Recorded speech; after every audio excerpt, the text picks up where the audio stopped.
play drumbeat grows louder and louder every week, to the point now that they're making overt references to it on the broadcast. So there's plenty of other guys that have to get faster.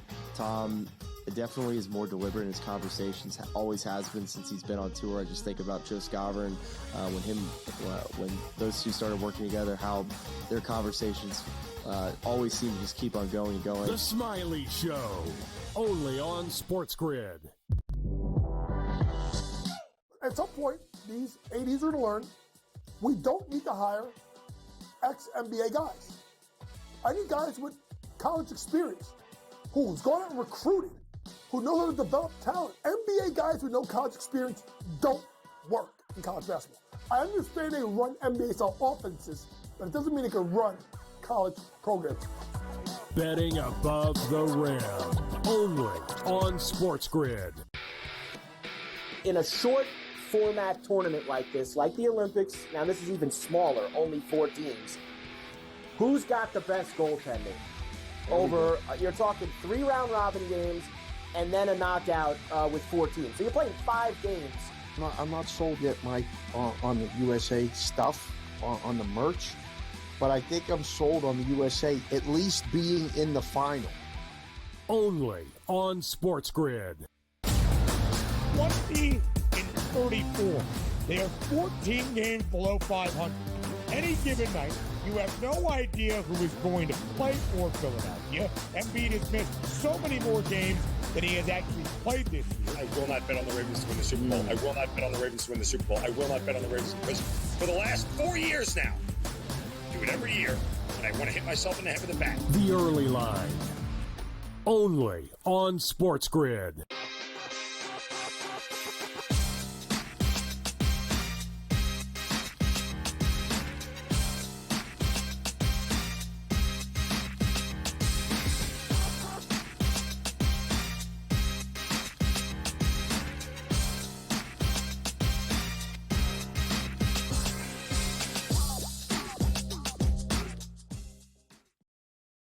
And welcome in a very happy Wednesday to you now, February the 26th, as we get ready to close the month. We're gearing up, of course, for March Madness. But before we get there, we got to finish out the regular season and get conference tournaments underway. And that will be taking center stage in college hoops, well, over the next week and a half, and we have got you covered. Game Time Decisions on the SportsGrid Network. I'm Joe Raineri. I appreciate you stopping by. We got plenty of college basketball tonight on the slate with 54 games scheduled for us and a lot of teams coming down to the finishing stretch here of this regular season.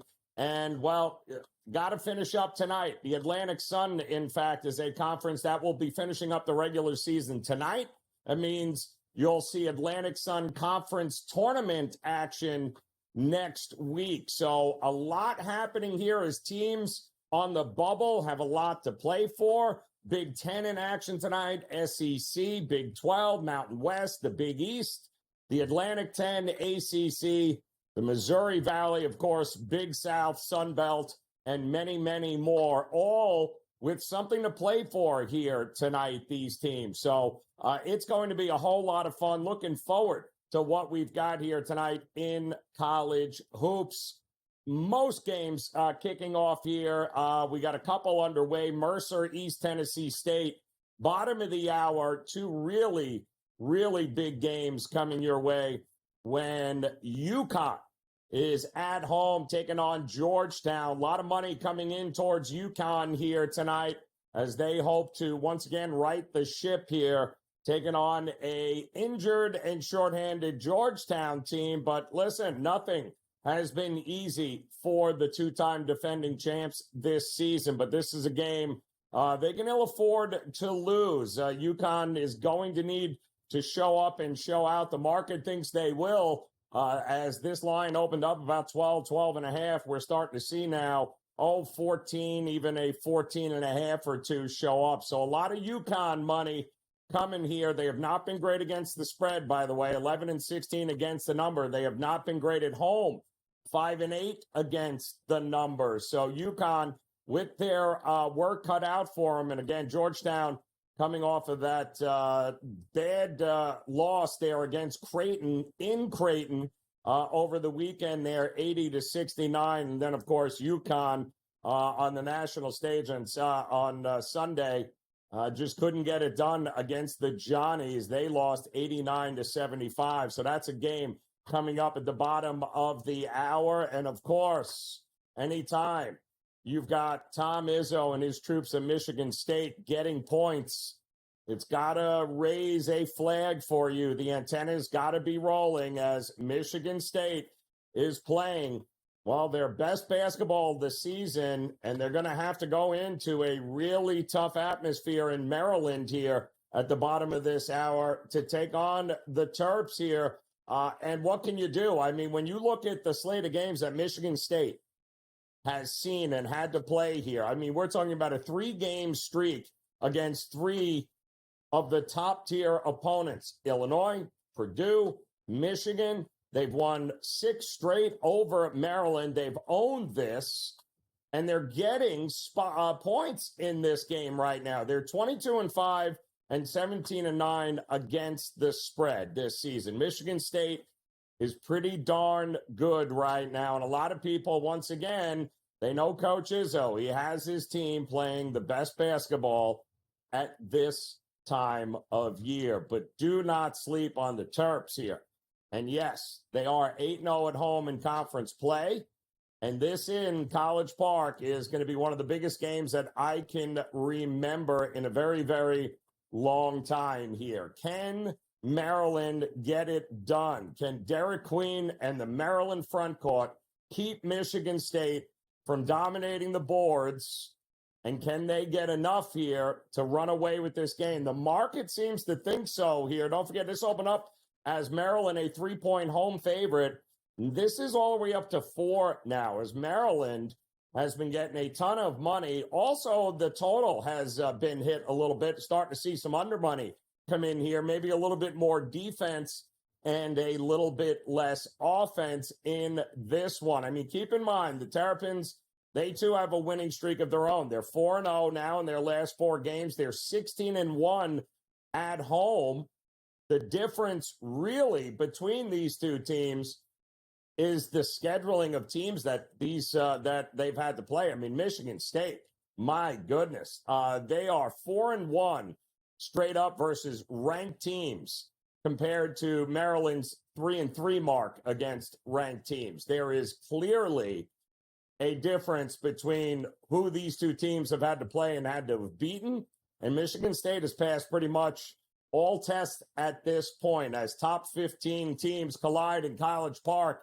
That is just about 20 minutes from now. And then, of course, what many people believe to be the best conference in all of college basketball, the SEC.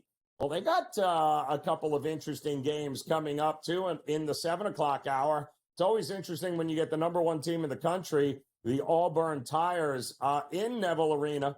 In fact, in Auburn, taking on Ole Miss. And Chris Beard, will he have his troops ready to defend? Now, listen, Auburn has been winning games. I mean, they've only lost 2 in a year, but they certainly haven't exactly over the last week been that impressive. They've been huge double-digit favorites in a few games now. They just were against Georgia, and boy, that didn't work out all that well. I think they were laying 16, in fact. They did win the game. They won by 12, but they are completely overvalued right now in the marketplace. And this spread, I think, at 13.5 tells you everything you need to know. Is Ole Miss and Chris Beard trying to get back in the win column as they have gotten a couple of bad losses here over the last week and a half. And if that's not good enough, how about a little Kentucky basketball, who finally got some good news? It looks like the injuries might not come into play here tonight for Kentucky. It appears that they, in fact, may have their full complement of guys here tonight, which would be great for them because they have been playing with a bunch of freshmen and backups. But it seems that Jackson Robinson and Lamont Butler, both listed as probable to play. Looks like they could very well be at the shoot-around And we know what Lamont Butler means to Kentucky here. The defense, if he's on the court, is going to be much, much better. And they are going to have an opportunity here to get back in the win column after, well, just getting manhandled in Alabama over the weekend, 96-83. But again, that game, they didn't have their two starters there, Lamont Butler and Jackson Robinson. And Oklahoma, give them credit, in desperate need of a win at home. Boy, did they handle Mississippi State there, 93-87. They handled business. Can they do it again? A lot of people looking at the over in this game, which is unusual for OU games, not so much for Kentucky games, but that should be a wild one as well. So we've got a lot of college basketball going on, but let's not forget about the NBA. We got a loaded slate. We got some injury news also coming up here that we're going to talk about, especially when it comes to, I don't know, the Indiana Pacers or the Boston Celtics. Stick around, much to get to as Game Time Decisions continues here on the Grid.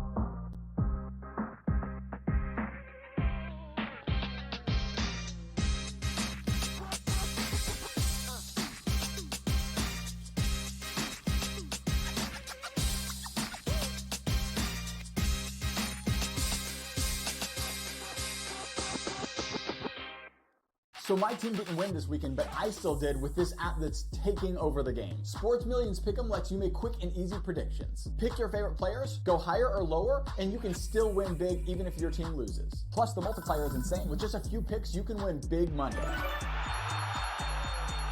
So get on it. They've got a welcome bonus to help you start off your winning streak.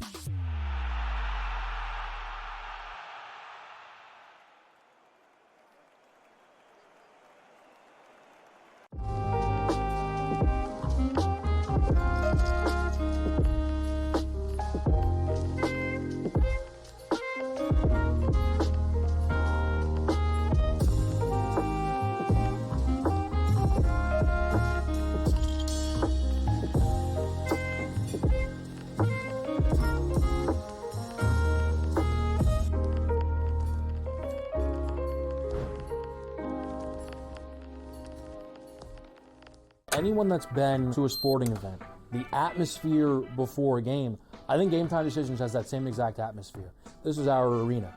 This is what we do. There is going to be an energy to Game Time Decisions that you will feel night in and night out. The excitement you get when you lock your bets in, when you're figuring out what you want to do, we can zone in on the biggest games each night. I want this to be the place that people come to before the games start so they feel as ready as possible to lock in their cards. We are going to hit every single one of those markets that you need to know about. We're going to go through every single thing, and I've got a great team behind me that's going to help me get the job done. There is not going to be a better place, I promise you, than Game Time Decisions to get that new information, react to it, and be able to then bet accordingly. We will have everything at our disposal, and we will use that to our advantage.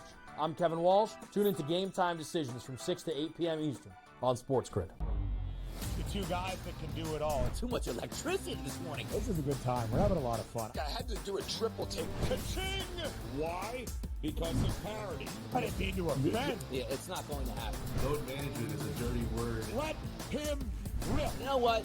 Circumstances provide the results. What? How do you do this once? Oh, Donnie, you got such a good show there. A network that is booming. The Early Line, only on SportsGrid.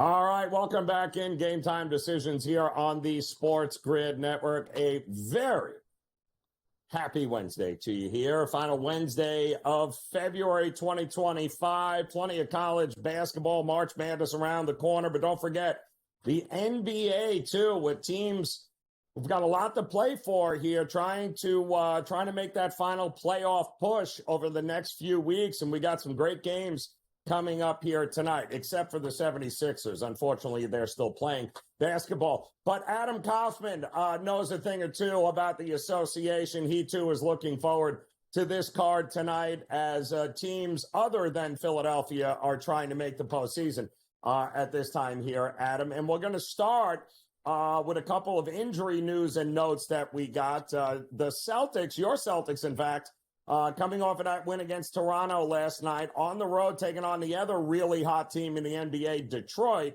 However, they're going to have to do it without Jaylen Brown, as he was just ruled out a little while ago. And, well, I'm not seeing a whole lot of big difference. I'm still seeing 4.5s in the marketplace, 225.5 as a total. Porzingis in, though, available there. Tatum and company, the usual suspects. So no Jaylen Brown in Detroit. What happens in this game tonight? Well, let me throw out some fun numbers to you that I was reading off Twitter earlier, courtesy of the Celtics radio voice, Sean Grandy. He posted this just to, so we Celtics people can, celebrate ourselves a little bit, Joe. So Detroit has won 7 straight games, okay? 7 straight games with a top 10 defense over the last month as well. But 7 straight wins for Detroit, and that is the first time that has happened for the Pistons in 17 years. Now, how about the Celtics side? 6 straight wins. All of those by double figures, 8 straight road wins, 12 straight wins against the Pistons, 7 straight wins in Detroit. Gee, which way do you think I'm going to go? Look, I have no choice but to back the Celtics in this spot. Now, am I telling you they're definitely going to win? They're going to run away with this thing? I mean, how could I? The spread is short for a reason. Quite frankly, it's moved pretty considerably. We saw this open with the Celtics favored by 7 once upon a time. But with the Pistons on the run that they are on, obviously, it has basically been cut in half. And like you said, to the advantage of Detroit, there is no Jaylen Brown. Celtics are largely healthy around that. They didn't have Drew Holiday last time out last night.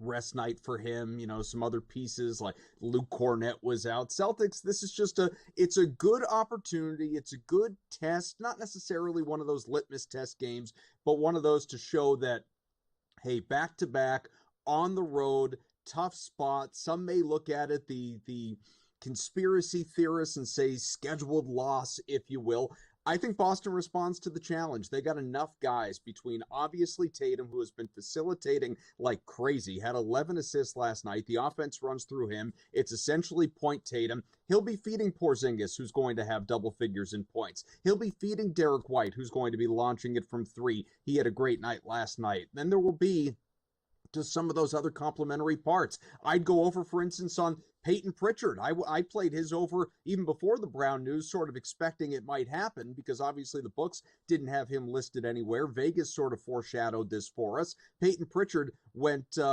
over 13.5 points was the line at the time. Maybe it's climbed a point or 2 since, but that's where I got it just earlier this afternoon. I think it's going to be a distributed offense, a balanced offensive attack. I like Boston to take care of business. I'm not so sure I would invest in the spread. I know it's short. I'd probably more look to pick another favorite or 2 that I like and do kind of a money line parlay situation instead so you can take some of the stress out of it. Yeah, they're looking. They've won the first 3 games that they've played this year together. The Celtics have, but it's hysterical when the long, rich history of the Detroit Pistons. It's hard to forget. They have been bad for so long. They are trying to win their 8th in a row, and they have not done that in 17 years. I mean, think about it. It's been that long since they've been that kind of quality basketball coming from the Pistons. It'll be a fun one. It's a good litmus test, I think, for Detroit, and Boston seems to be in playoff mode at this point, so should be a fun one here tonight. But a team that has played their best basketball since the calendar turned to 2025, the Pacers, they are at home taking on the Toronto Raptors. Now, the big question with this was Halliburton. Was he going to play? He's been questionable for the last couple of days, but he has been ruled good to go. For Toronto, well, they're going to have some issues here. Scotty Barnes not playing in this one tonight. I don't love laying double digits here. It's warranted, I think, with this Indiana team at home. but there's got to be a way to approach this. Team total, maybe first half total, something with this game involving Indiana, no? Yeah, so to your point, we saw some real line movement on this game earlier today. In fact, 3 points worth because of the news on both sides. Halliburton getting ruled in, as you said, Barnes getting ruled out for Toronto. This is a Raptors team that, of course, played last night, just barely covered the 11-point spread against the Celtics. Did not win, obviously, but just, lost by 10, got inside that number. And tonight, again, with the 12 points, I'm not really comfortable laying it with Indiana either. I mentioned the money line parlay situation. I do think Indiana wins this game, but I think Toronto is a little pesky, puts up a fight. So if you want to look to the team total over for Indiana, thinking the pace is going to be high, or maybe look to Toronto and say, all right, if the Raptors keep it close, there's no Scotty Barnes offensively, I'm going to take overs on RJ Barrett. I think that makes a lot of sense. That's probably the way that I would approach this game, though. There's not a lot jumping out to me. It's a weird game, especially on the Indy side. Yeah, it is at home. Earlier this year, Indy probably doesn't win this game, but they seem to have righted the ship here a little bit tonight. But I like them early. If I'm back in Indiana, I'm backing them first quarter, maybe first half in that kind of situation, because I do think they come out running and gunning here a little bit. We've got a couple of other big games coming up here tonight, Adam, we want to run by you. They'll include, of course, the New York Knicks, who, oh my goodness, they are a handful to say the least. The good news is they're at Madison Square Garden tonight. They're taking on the Sixers, and the Sixers are not a good team. That's good news for the Knicks. We'll see if Adam likes them as Game Time Decisions continues on the grid.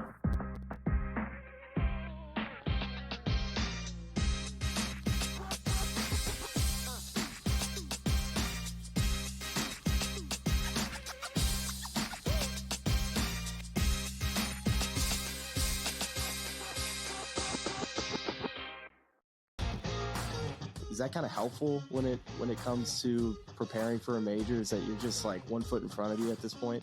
Ideally come to a place here at Bay Hill where I've had good success in the past. I've only played it the last 21, 2, 3, and 4.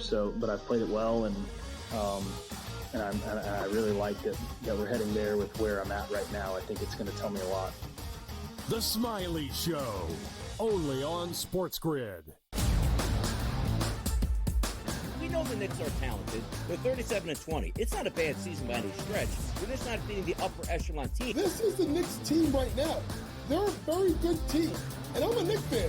You can't look at there and say, this team can win a championship. They're not good enough. They're not good enough defensively. Are we the New York Knicks or are we the New York Fugazis? Forget about it. The Early Line, only on SportsGrid. Big news out of New York. Mitchell Robinson cleared for 5-on-5. OG Anunoby cleared for 5-on-5. That's big news for the Knicks as they start to get themselves healthy.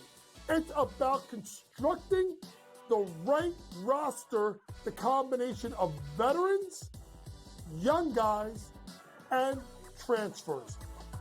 Betting above the rim, only on SportsGrid.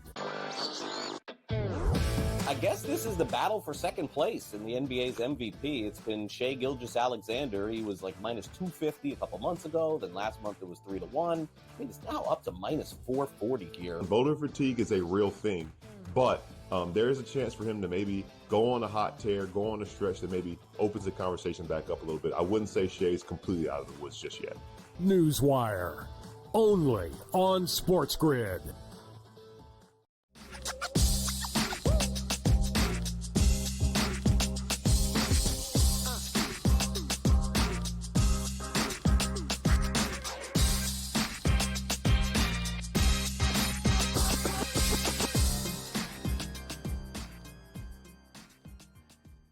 Welcome back in Game Time Decisions here on the SportsGrid Network. Joe Raineri joined by our good friend Adam Kaufman here as the NBA. Got a great slate of games here tonight. Unfortunately, it does involve the Sixers, who are just pathetic at this point, Adam. Shocker, stop me if you've heard this. Hope you're sitting down. But no Embiid He won't be playing tonight. Maxey will be Man, playing. I don't know that we're I'm going to really see him not the sure. rest of the year. No, well, we should. I don't think we should. I'm not either, being facetious. I really don't think that. No, I think it's only a matter of time before we get the announcement that he's going to have surgery and his season's over. This team is not going anywhere. Like you brought me on last segment. Your intro was like these teams that are in the race for a playoff spot and the play-in turn.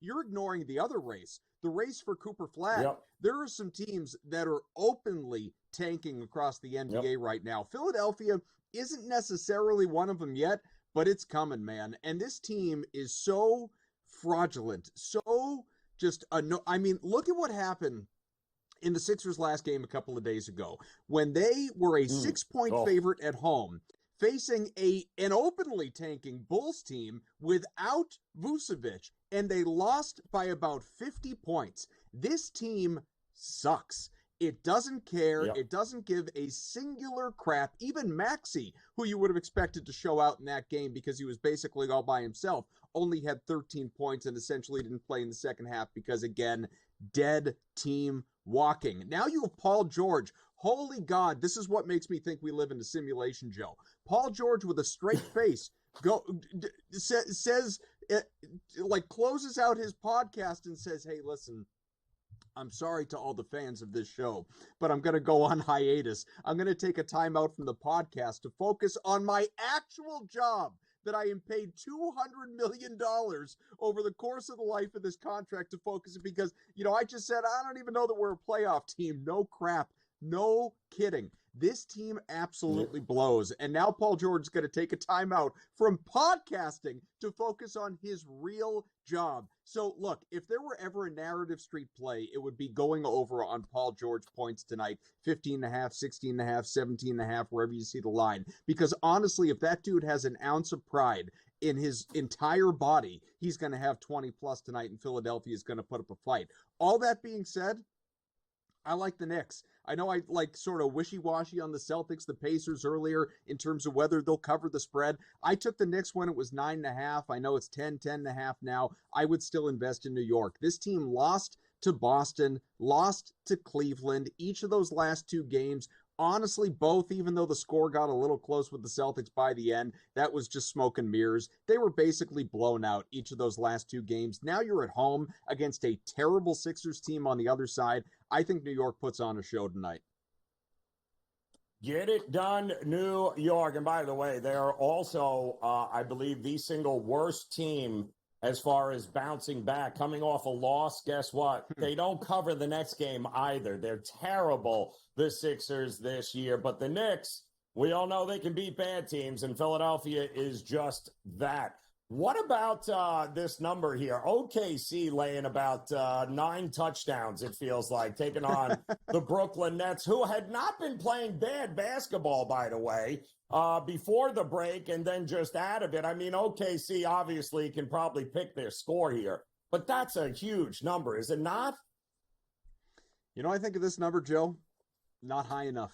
I really don't. 16.5, 17 points. I'd lay it with the Thunder. I would.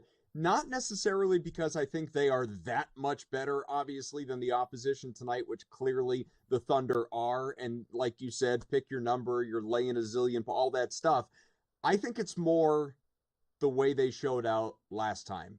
They have that nice comeback, that emotional win against the Timberwolves in the first leg of a back-to-back. You got to travel, and then you face them the next time, and you're blowing doors. You are on your way to a sweep and just stepping on their throats. And then in the fourth quarter, you are up 24 points, fall apart, have to go to overtime, and then lose. All the while, Anthony Edwards didn't even have a great game. It wasn't like an Ant takeover. They just collectively fell apart. So with everybody in, and that includes Hartenstein, who barely played last time out. Now Holmgren's back, obviously. I know there are a lot of people that don't really know how they want to approach those two players in terms of their props. A lot of people are looking at unders on SGA, just expecting the blowout tonight. I get it. I think we're going to get the blowout. I think OKC wins this thing by 20 plus. I would consider a sprinkle up to 25-30, just ladder it. We've had a couple of 40, 50-point games recently in the NBA coming out of the break. This could be another one. I love it. Adam, going to be a profitable evening, my man. Good luck. Game Time Decisions continues here on the grid.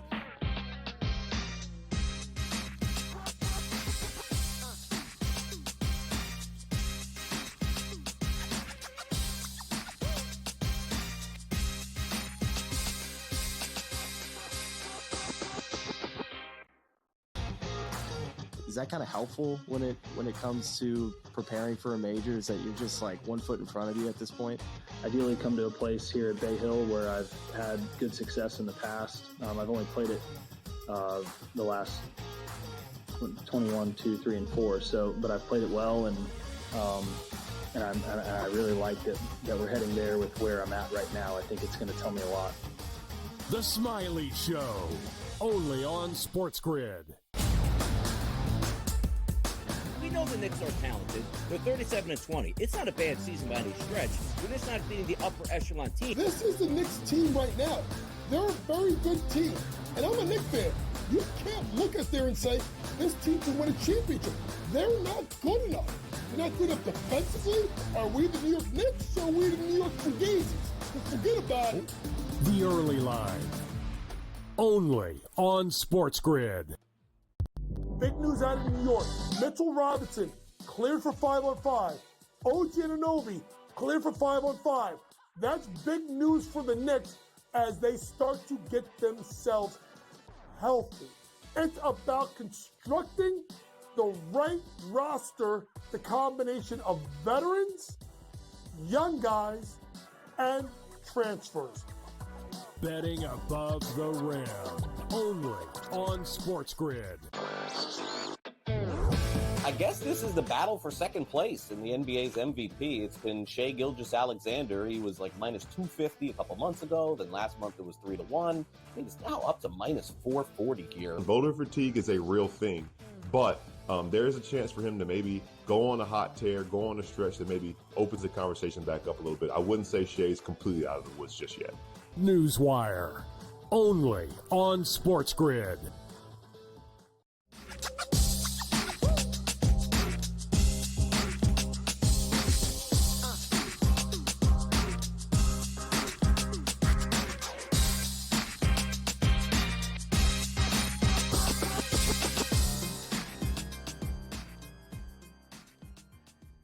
All right, welcome back in Game Time Decisions here on the SportsGrid Network. I'm Joe Raineri. Appreciate you stopping by. Loaded slate, 54 games in college basketball tonight. A lot of top 25 action. And like we've been doing all season long on this show on Wednesdays, the two guys have been pointing you in the right direction a lot. Back in the saddle again.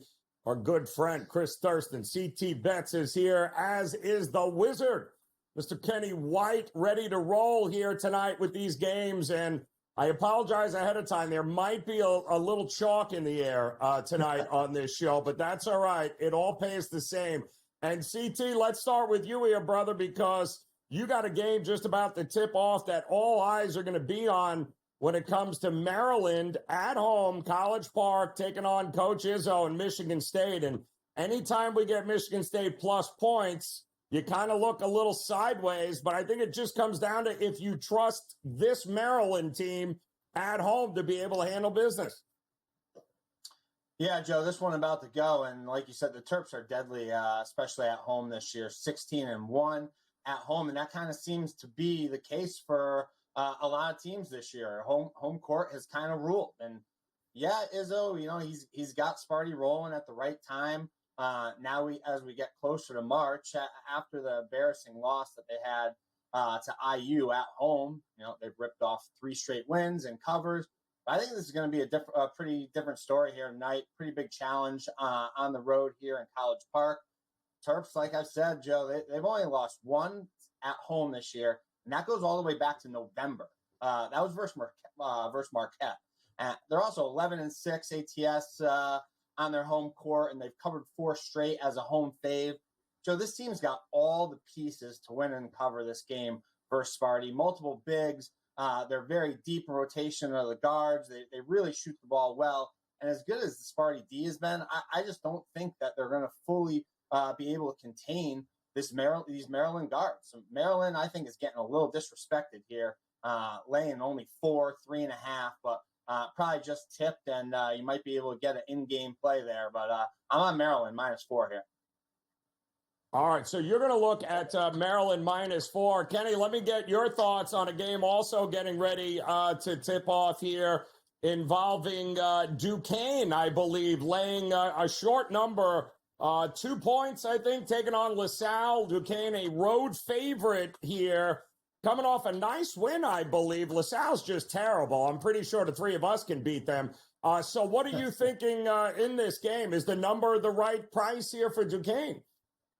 Yeah, Joe, this is a matchup that I'm really betting against LaSalle and not just betting Duquesne. Even though Duquesne has all the motivation here, and that's a good reason to bet a team. The top 9 teams from the conference get a bye.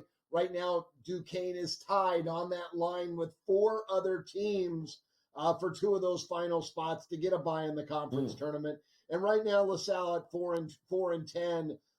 They've got no chance to get that bye. They're just basically playing out the season.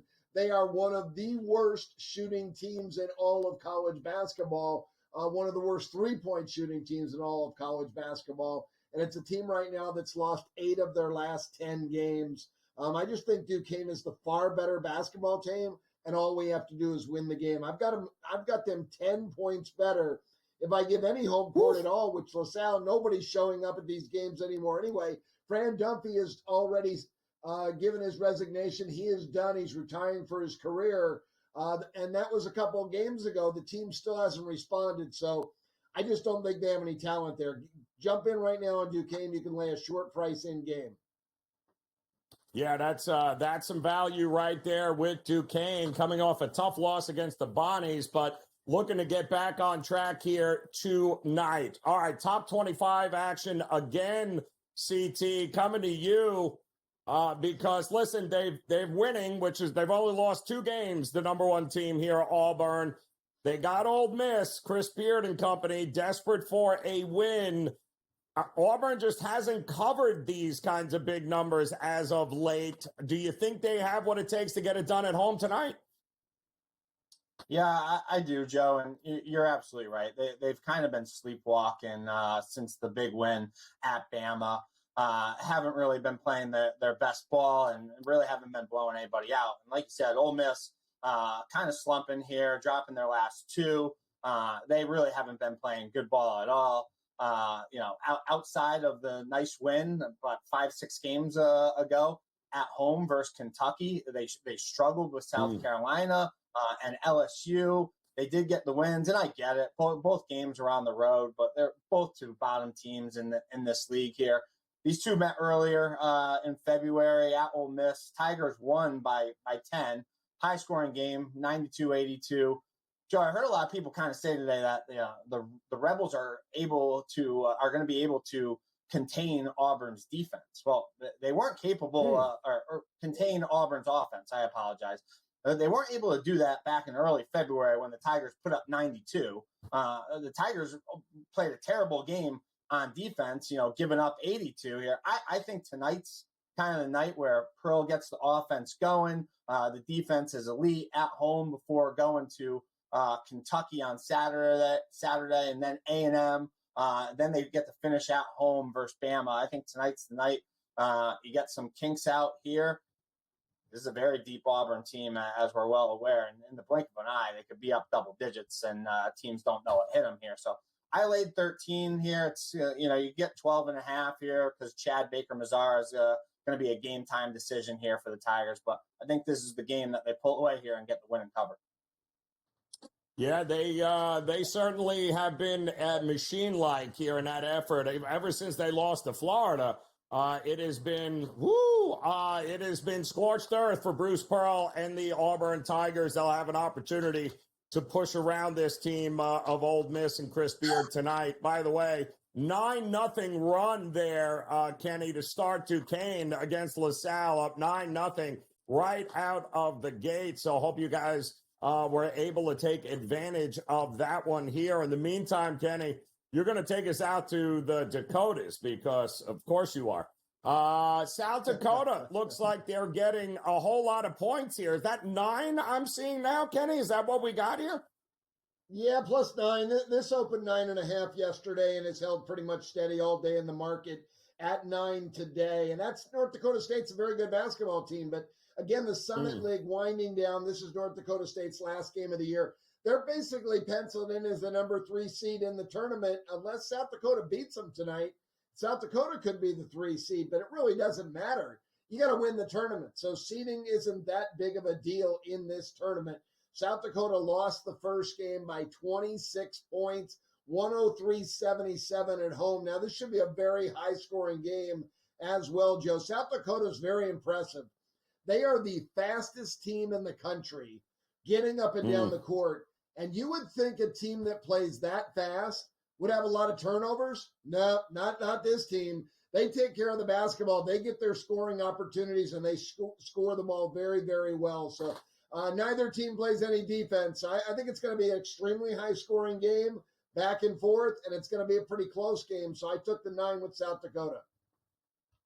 Liking it, take the 9 with South Dakota. Let me ask you, CT, it's a 14-7 Georgetown run over UConn right now, 15 minutes. The line closed at 14.5. I'm seeing 7 in game right now. Is that tempting enough here to back UConn, or do you not trust this team at all, even in stores? No, I mean, I just don't trust them at all. I was on St. John's on Sunday, Joe, and we've talked about it a lot this year. This just is not the same UConn team, and everybody keeps saying, "Oh, Hurley's going to get it going." March is right around the corner. I don't know. I don't see it this year. Yeah, no, it's kind of tough here to go back-to-back, 2-back, folks, but there may be an opportunity here in the next couple of weeks to take a look at UConn. We still have more games to go over as Game Time Decisions continues here on the Grid.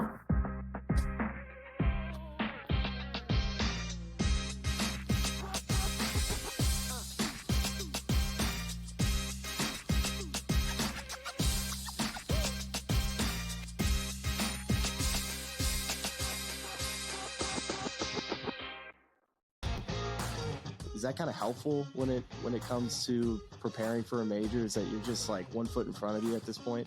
Ideally come to a place here at Bay Hill where I've had good success in the past. I've only played it the last 21, 2, 3, and 4. But I've played it well, and I really like that we're heading there with where I'm at right now. I think it's going to tell me a lot. The Smiley Show, only on SportsGrid. We know the Knicks are talented. They're 37-20. It's not a bad season by any stretch. We're just not being the upper echelon team. This is the Knicks team right now. They're a very good team. And I'm a Knicks fan. You can't look at there and say, this team can win a championship. They're not good enough. They're not good enough defensively. Are we the New York Knicks or are we the New York Fugazi? Forget about it. The Early Line, only on SportsGrid. Big news out of New York. Mitchell Robinson cleared for 5-on-5. OG Anunoby cleared for 5-on-5. That's big news for the Knicks as they start to get themselves healthy. It's about constructing the right roster, the combination of veterans, young guys, and transfers. Betting above the rim, only on SportsGrid. I guess this is the battle for second place in the NBA's MVP. It's been Shai Gilgeous-Alexander. He was like minus 250 a couple months ago. Then last month it was 3-1. I think it's now up to minus 440 here. Voter fatigue is a real thing, but there is a chance for him to maybe go on a hot tear, go on a stretch that maybe opens the conversation back up a little bit. I wouldn't say Shai's completely out of the woods just yet. Newswire, only on SportsGrid.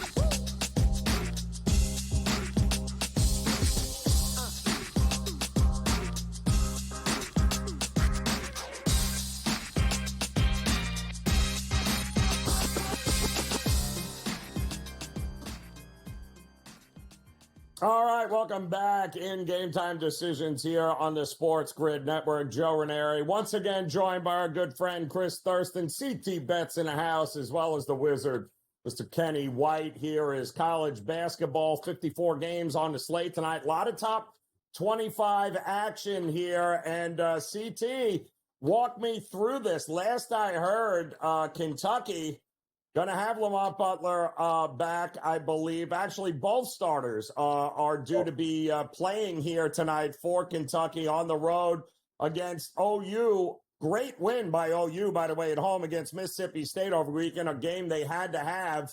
But it does feel like, I don't know, there's still a lot of love for OU in this market. Are you buying it here tonight? Oh, Joe, Kenny, call me CT Chalk tonight here because I'm on the phase. And, yeah, like you said, it looks like Butler and Robinson are both going to be a go today. They're ruled available to play, so I would imagine that they're going to play. And that's a huge shot in the arm for already pretty deep Wildcats team. And Joe, this isn't your typical Coach Cal Kentucky team, built of young freshmen. Like, Pope's done a fantastic job in the portal. They might not all be five-star kids that, the Kentucky fan base is used to having, Joe. But, these are four-star kids that fit, Pope's system. And Lamont Butler, a couple of years ago, we saw him take San Diego State to a national championship, ended up losing to UConn. But, I like this team that he's put together. I like playing Kentucky in bounce-back spots. And that's what we have here after their loss to Bama Saturday. I think this line is too short here with the amount of talent this team has, even with their injuries. The last few games, players like Bria, who I think is maybe the best shooter in the country, Owe, even Williams, they've all stepped up and they've just been missing their guards, the 1 and 2. And they probably would have had a good shot at Bama if they were in and they played on Saturday. Everybody bashes their defense, Joe, which I agree. It hasn't been great. But the three-point defense has been extremely strong, and OU really doesn't have much of an interior presence that could, cause them trouble. So that might cause OU to kind of be launching these crazy shots. And who has the advantage of rebounding them? Kentucky. They have the bigs there. I get it. The game's in Norman, and it's on the road here, and Kentucky. It's like they put a good game together and then they lay an egg. But I think this is a game, Kentucky gets on the road here, gets a win, gets a cover, gets their guys back, and gets the job done here. Starts playing good ball on their way into March, Joe. Yeah, I was shocked at the total. Usually OU and Porter Moser, they like to slow it down, make it a half-court game, but that's not the case. I don't think they'd be able to slow Kentucky down anyway. I don't hate the over in that matchup either here. As Kentucky fully healthy here with an opportunity to get one back. And Kenny, boy, it's getting interesting there in Oregon with two teams, University of Oregon and Dana Altman. Never sleep on them this time of year. But what about good old Coach Tinkle here in Oregon State? They are at home welcoming in the Dons, who can't win on the road, but you have to play them when they're home. I believe they're on the road here tonight, Kenny. Yeah, it's a great point, Joe. And the biggest reason, though, I'm not playing the game of any ratings. It's a situational factor, Joe. If San Francisco wins tonight, they still have to win on Saturday against the Zags to get the 2 seed. If they lose tonight and they beat Gonzaga on Saturday, they get the 2 seed. Every scenario fits. They have to win on Saturday. Tonight has no meaning whatsoever. Absolutely zero meaning, and this team has struggled on the road. Wayne Tinkle's team's been very, very good at home. They've only lost twice this year at home. Once was to Oregon by 3. The other was to St. Mary's, who's the best team in the conference by far. They didn't beat the Zags in an overtime game at home. So I think all motivation points to Oregon State playing their last home game of the season. And again, San Francisco has Saturday circled on their calendar. If they win on Saturday, regardless of what happens tonight, they are the 2 seed in the West Coast Conference. Doesn't make a darn bit of difference. Oregon State laying the 2.5, now 3s, and it looks like they're continuing to get some love here in the marketplace. All right, we're in the final couple of weeks here, CT, of the season. And obviously conference tournament time. Seeding matters here in a lot of spots here. We just watched Florida throw up all over themselves in the first half last night and just fell short, couldn't make the comeback on Georgia. I still think they're going to be, a top 2 or 3 seed here come March Madness. They're still very much alive, but they probably ended up costing themselves a 1 seed, didn't they, last night? Yeah, I mean, they might have, Joe. I mean, because, look at the rest of their schedule. I think they're going to lose again. Right? They get A&M at home. Then they have to go to Bama, and then they get Ole Miss at home. I mean, the A&M and at Bama, those are tough games there. And then that's a tough look, losing that game to Georgia there. But they did show signs of life there in the second half. I think they ended up taking the lead by 1 with like a minute left there. And then Georgia ends up hitting a 3-ball. They pull away here. Joe, let me ask you this, because I know this has been a talk here. A lot of people saying, was there going to be more than 2.5 teams from the SEC that are 1 seeds? And I don't think that's going to be the case here, because it looks like Houston and Duke are locked and loaded to be a 1. You can't even bet them to be a 1 seed right now. It's off the board. No way. I mean, Kenny, the best team in the country right now, in your opinion, Duke played Miami. That doesn't count last night. But what are your power ratings? Who are the teams at the top for you, Kenny, that you think could pull the 1 seeds? Auburn and Duke, I have right there. You could just make, 1 and 1A between those 2 teams. They've been great all year. Houston's right there for me in Florida. Those have been some of the best teams in the country. But, got so much talent this year. Tennessee and Alabama out of the SEC are right there. They can give a run. And I really think Wisconsin, the way they've played down the stretch, this isn't your normal Wisconsin basketball team. This Wisconsin team can score points, and they play fast, too. Funny to watch them play. Yep. Appreciate it. As always, CT Bets and the Wizard. Good luck, guys, here tonight. We'll be back after this.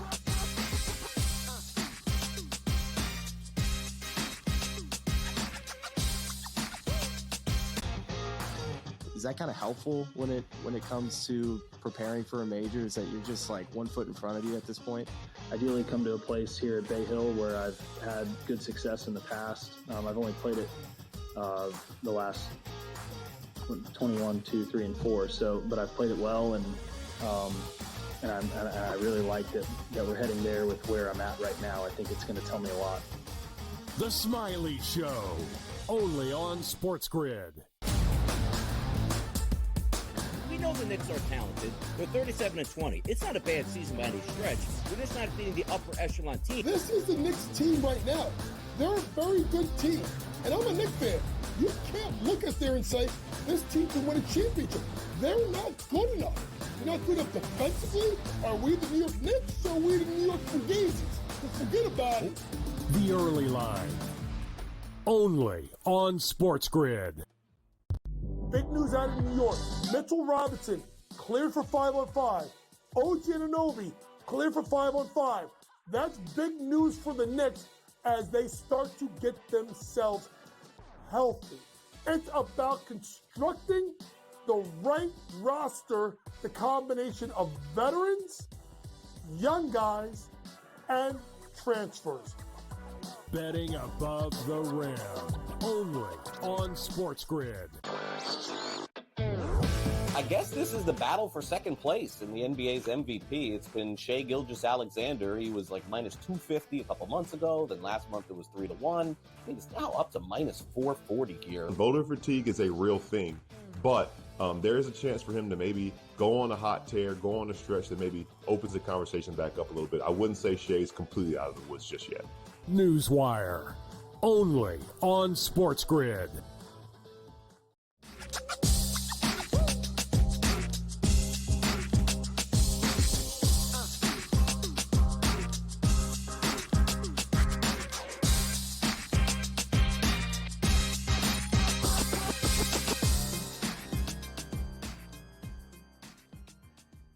All right, welcome back in. Game Time Decisions here on the Sports Grid Network. Plenty going on here tonight. We've got college basketball. We've got NBA. We've got the NHL. I mean, now would be a really good time to check in with our good friends Joe Madden and Tom Vecchio for a little Sports Millions Pick'em tonight. What are you guys looking at?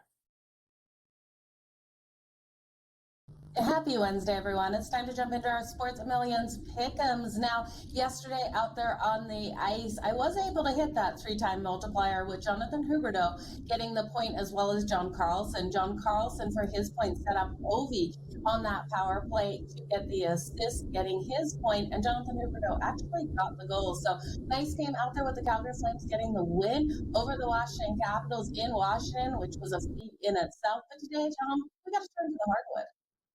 Yeah, let's turn to basketball. I wasn't so lucky with hockey yesterday. We got 6 goals out of the Blue Jackets, and Zach Werenski wasn't involved. But we turn to today. Let's go to the Oklahoma City Thunder visiting the Brooklyn Nets. Thunder coming off a game that I want to say is like borderline unacceptable. They're up by 16 points with 3-4 minutes left against the Timberwolves. They blow that lead. So time to bounce back. They are the best team in the NBA. Get back on track against a bad Brooklyn Nets team. So let's turn to Shai Gilgeous-Alexander. Obviously, I'm going to say the future MVP this season, higher than 30.5 points. He's their main guy. Again, given the circumstances of where they were, blowing that lead the other game, he's going to come out. He's going to light it up, obviously averaging over 32 points per game on the season. We turn to the Nets side of things so we can get this 3x multiplier. Cam Johnson for the Nets, lower than 18.5 points. Yes, he's been one of their main options on offense, but he's had fewer than 19 points in 8 out of the last 10 games. They're starting to rotate in some other players. They're signing players to 2-way contracts. We know where the Nets are in the standing. They're seeing what they have with some of the young talents, and Cam Johnson simply not going to be the main option on offense moving forward. So SGA higher than 30.5, Cam Johnson lower than 18.5. What do you got? Okay, I love the mix in of the higher and the lower on that one for you. I'm going to look at the matchup between the Toronto Raptors and the Indiana Pacers. Now, the Pacers, we're still questionable on Tyrese Halliburton if he's going to be hitting that court.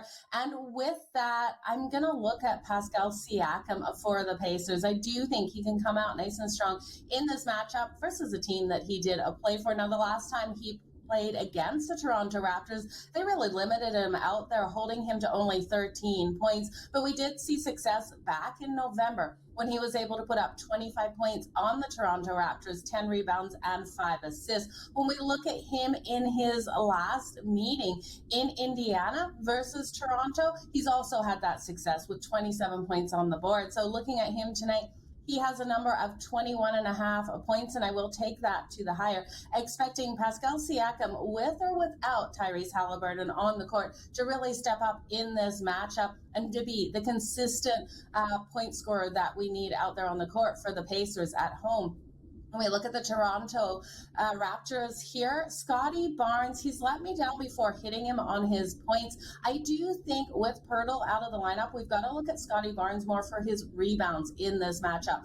Look for him to fight under the basket to get those second chances, but as well on the defensive side of things. Right now, we have a number of 7.5 rebounds. I will take that to the higher. He's averaging right around 7.9. We're seeing him versus the Pacers in his career, averaging 9.1 rebounds. So I think we're getting a great number at 7.5. So I'll take Scotty Barnes higher than 7.5 rebounds and Pascal Siakam higher than 21.5 points in the matchup between the Toronto Raptors and the Indiana Pacers. And again, that is a 3 times multiplier, Tom. You are looking to pick up 2 in a row. I'm looking for a bounce back today. We'll be back to the NHL tomorrow and close out the week with some NBA. Yeah, you guys, we'll see you here tomorrow for some more Sports Millions Pick'ems. All right, good stuff there. As always, we appreciate it there with Tom and Joe. But don't forget, if Pick'em ain't your thing, how about a little Sports Millions Blitz'em?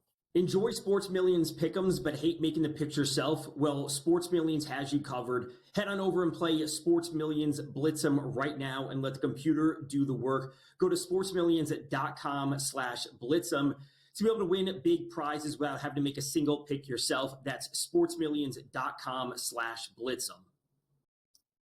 All right, good stuff there. We're just getting started here, though, as we wrap up this first hour together. Much more to get to as the opening tip-off in the NBA slate coming your way, not to mention an update from the college hardwood as we've got a bunch of top 25 teams getting ready to go head-to-head. We'll lay it all out for you as Game Time Decisions continues on the grid.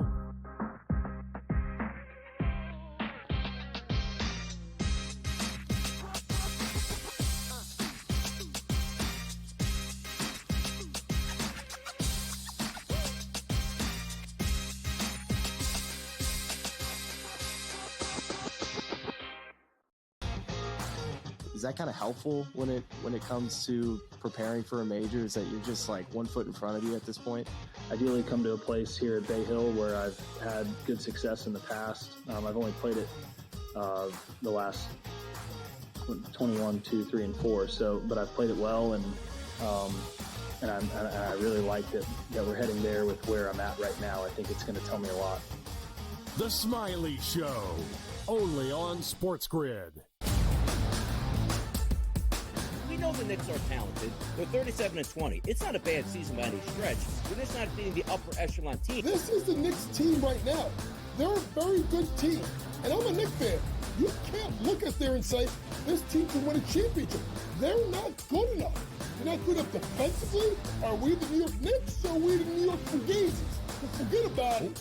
The Early Line, only on SportsGrid. Big news out of New York. Mitchell Robinson, cleared for 5-on-5. OG Anunoby, cleared for 5-on-5. That's big news for the Knicks as they start to get themselves healthy. It's about constructing the right roster, the combination of veterans, young guys, and transfers. Betting above the rim, only on SportsGrid. I guess this is the battle for second place in the NBA's MVP. It's been Shai Gilgeous-Alexander. He was like minus 250 a couple months ago. Then last month it was 3-1. I think it's now up to minus 440 here. Voter fatigue is a real thing, but there is a chance for him to maybe go on a hot tear, go on a stretch that maybe opens the conversation back up a little bit. I wouldn't say Shai's completely out of the woods just yet. Newswire, only on SportsGrid.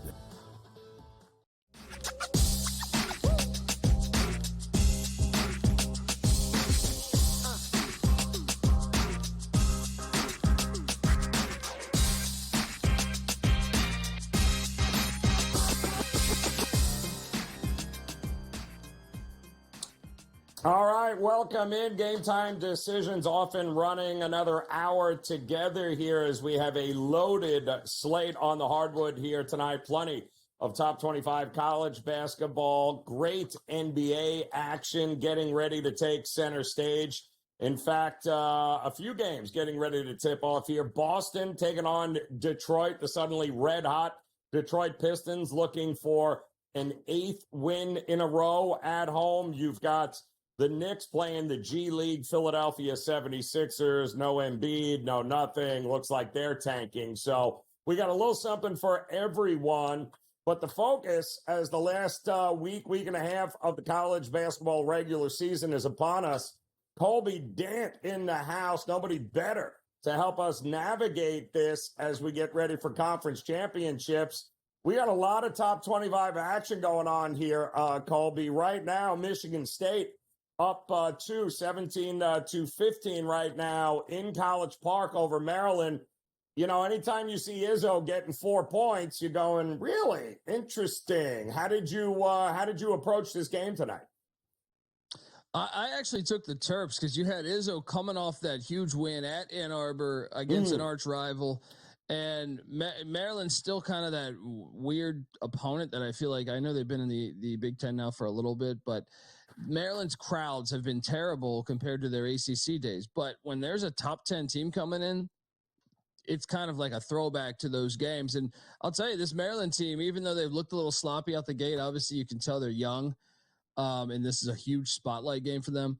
But I've been really impressed with Queen and Gillespie and Reese. I think this roster is a team. I know Kevin Willard doesn't have the postseason success to merit saying, Maryland's a Final Four team. But I'm telling you, I think this Maryland team is a really talented team that's been flying under the radar nationally all year. So I went with the Terps. Yeah, no.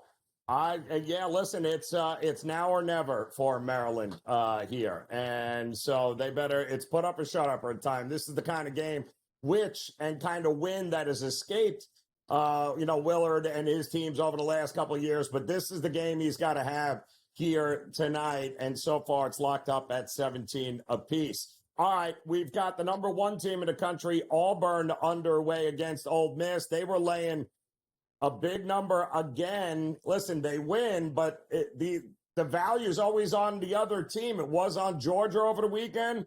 The value was on Ole Miss. Was it worth taking a flyer with him? Yeah, I took a flyer on Ole Miss. It kind of reminded me of that Arkansas game about a week or so ago where Arkansas was getting right around the same number, might have been 13. Ole Miss has proven to be battle-tested on the road. First off, they've lost 2 straight games, but also this is a team that's gone to Alabama and taken down their arch rivals, the Crimson Tide, on their home court. And I love getting points with Chris Beard as a dog, especially with Auburn having a game at Kentucky on deck. And I don't care what anyone says. Kentucky's middle of the pack SEC. You, as a player, Rupp Arena is one you circle. I don't care if they're 14 and 16. You want to play at some of these legendary places. So I think that's a little bit of a distraction there. I do think Auburn will win this game. I just thought it was a little bit too many points for an Ole Miss team. It's got a winning record on the road, and Chris Beard is a dog. I guarantee you he's going to find some creative ways to make their best players work a little extra for their points. So give me the Rebels plus the points there. Yeah, I like that. I like that a lot here. We've got some interesting games coming up a little bit later. Great slate here tonight. But what do we do with this Indiana team? What are we to make from that dismantling of Nebraska, who had to win, needed that win, and it didn't matter? And what are we to do with Penn State here? 6 feels like a big number here, Colby. Yeah, and I'm surprised that this line actually, I think, has come down a little bit from last night. I thought it might go the other way. Penn State's won a couple games in a row. Maybe that's got something to do with it, but I like Indiana here. I'm starting to get vibes from Mike Woodson, who hasn't talked about leaving, by the way. This is like that information broke about he's out at the end of the year. They might have a Kevin Keats situation coming up. You remember last year they were going to fire Kevin Keats.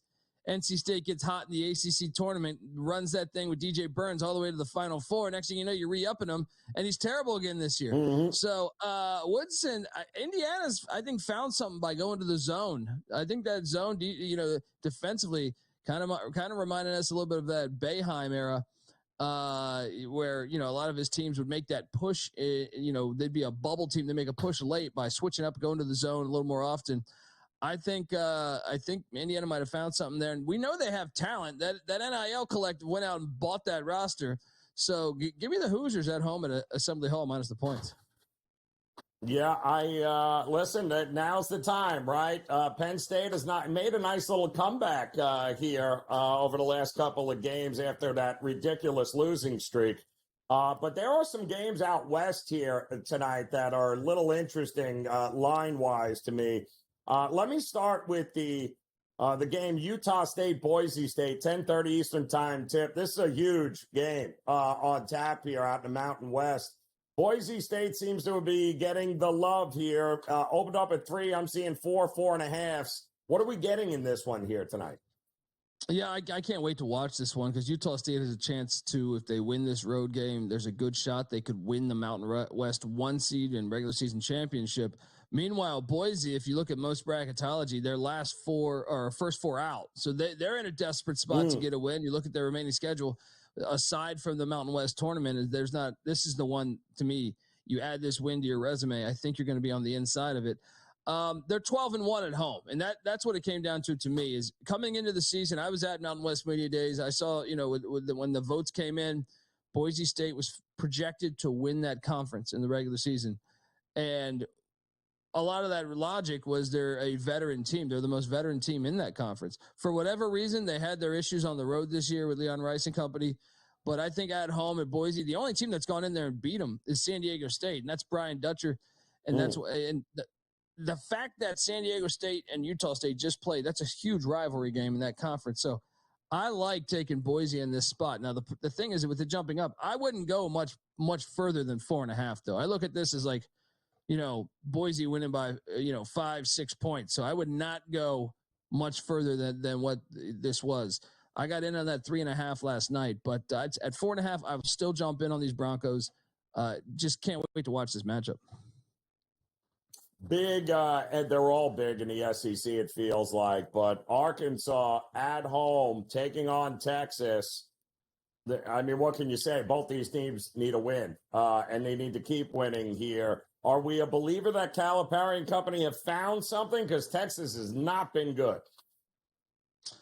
Yeah, I mean, Texas is a team that I just think has been all over the place this year. Their roster's good. I just don't know about, the preparation and everything. Like, they just seem, or cohesiveness. When you go out and buy a transfer portal team, it's tricky to make it all work. And I think that's what they've struggled with.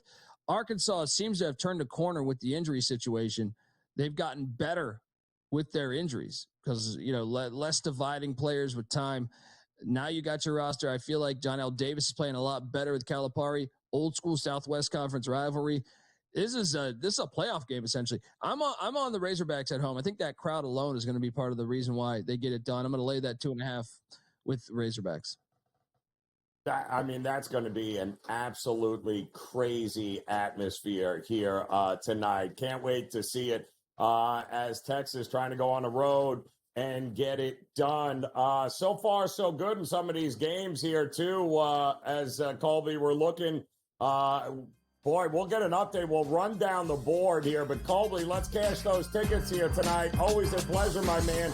Game Time Decisions will continue after this.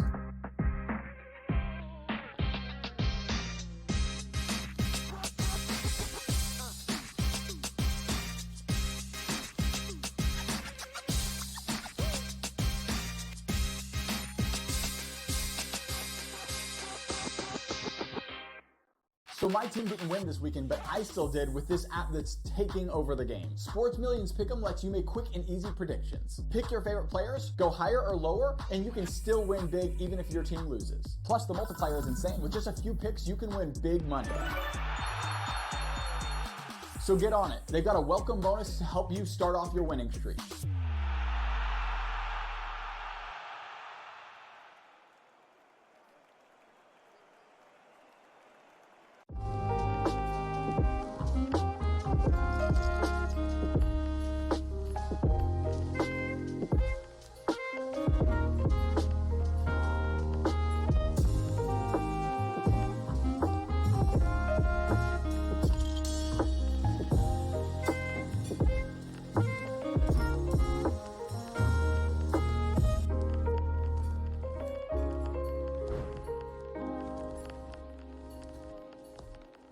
Anyone that's been to a sporting event, the atmosphere before a game, I think Game Time Decisions has that same exact atmosphere.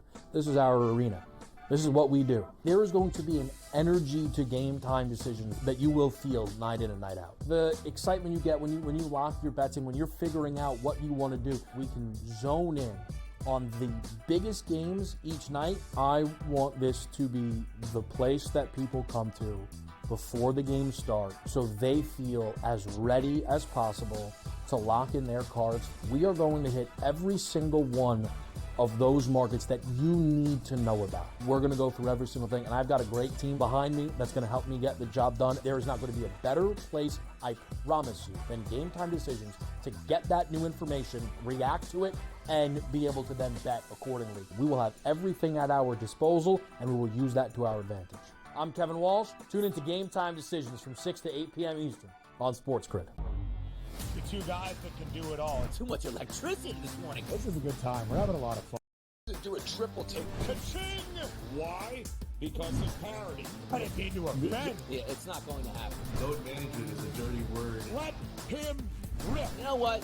Circumstances provide the results. What? How do you do this one? Oh, Donnie, you got such a good show there. A network that is booming. The Early Line, only on SportsGrid.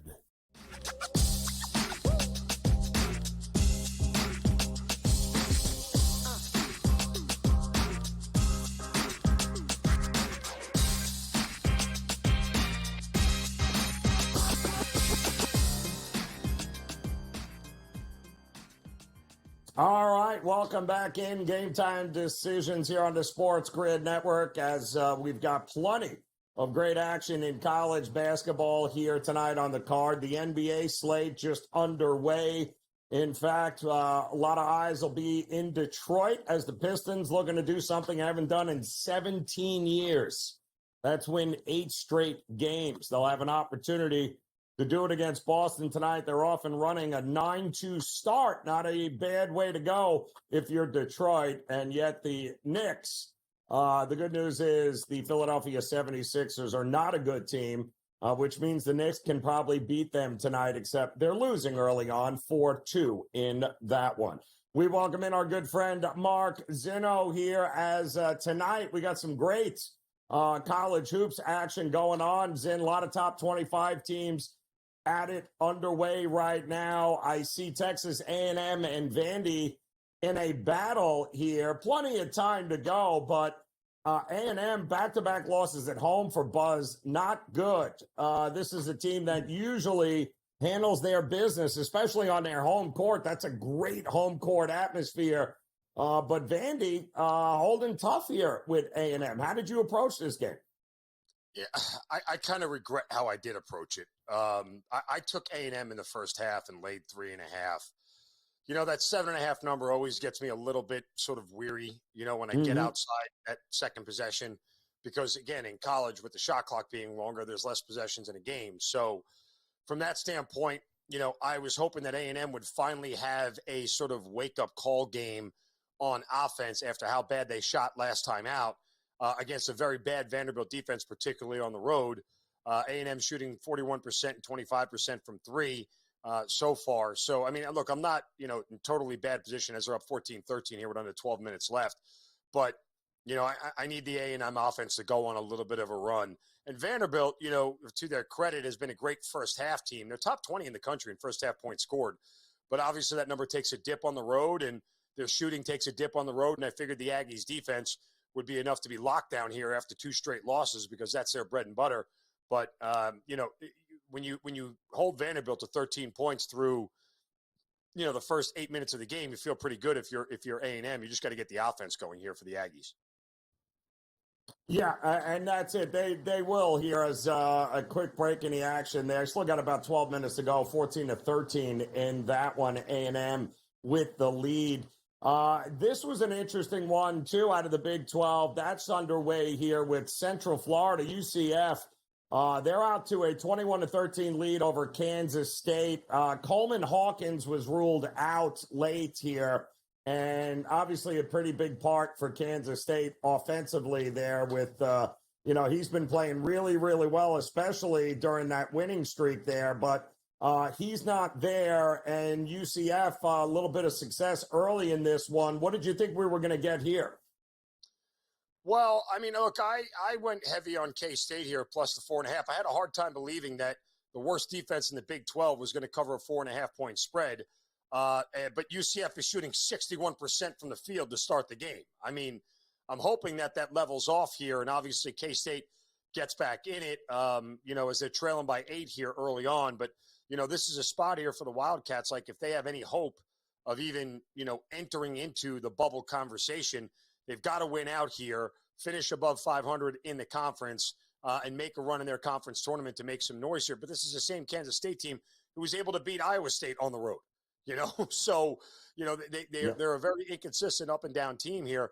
I'm hoping that the Wildcats can figure this thing out. Obviously, you know, the injury news did not bode well for the Wildcats here in this spot, but their defense has to step up, and hopefully the UCF defense plays to what their numbers are, which are bad, and Kansas State can get back in this thing. Yeah, it's plenty of time left, about 11 minutes to go there in the first half. We are at the break, by the way. Maryland and Michigan State, a couple of top 15 teams here, 23-21 is what Maryland with a late bucket there to take a 2-point lead. This has been a rock fight here. I mean, this total was right around 149, 150. Both of these teams very capable of scoring a ton of points, but it looks like defense here. I'm seeing an in-game second half total of 76 and a half here. I doubt very much this is going to be a first one to 50 wins. What did you think of this game going in, Zin? Yeah, I played the under here in this one. It was just two of the two best defenses in the Big Ten with a number of 150. You know, the last 6 meetings between these two teams were all won by Michigan State, and they covered 5 of the last 6. But the highest total in those 6 meetings was 142. This one was at 150 and a half where it opened. I grabbed the under right there at 150 and a half. Maryland's offense has been on fire as of late, but they did it against Rutgers, Iowa, and USC, 3 of the worst defenses inside the Big Ten. And the other game was against Nebraska, which is the bottom half of the defense in the Big Ten. This is the best defense. When they played Wisconsin, the 3rd best defense, they didn't get to 150 in the game. When they played Ohio State, the 6th best defense, they didn't get to 150 in that game. So I played the under here in this game, really thought that this is what the expectation what I had. I know Maryland plays fast, but this is a team here in the Terps that when they are in this rock fight against Michigan State, who's going to try to slow things down. It's the best way they can do it to win this game because Maryland's the best 3-point shooting team in the Big Ten. What does Michigan State do? Well, they're the number 1 3-point shooting defense. So it looks like that's what's coming to fruition here to start this game. The under looks like a pretty decent call, at least for the first 40 minutes, rather. Yep, opportunities here tonight. Michigan State and Maryland at the break again, 23-21. Maryland laying 2 in that second half with a 2-point lead. That should be a pretty fun one to watch. There are some great games coming up here tonight here, Zin, certainly at the top of the hour. I really think Indiana at home and Penn State, I don't buy Indiana, man. I'm sorry. I think Penn State's a little undervalued here, getting 6 now. And it just feels like, yeah, I get it. You're playing in Indiana, but anybody watch what Penn State did the last couple of games? They've been pretty darn good. This feels like a huge number for Indiana. We'll get Mark's thoughts on this one. We'll talk a little NBA action as well tonight as the hardwood is on fire, and we've got you covered here as Game Time Decisions continues on the grid.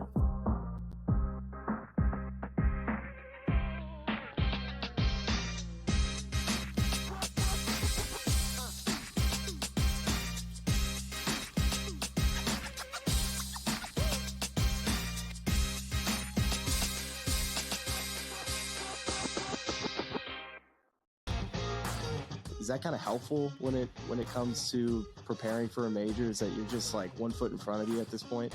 Ideally come to a place here at Bay Hill where I've had good success in the past. I've only played it the last 21, 2, 3, and 4.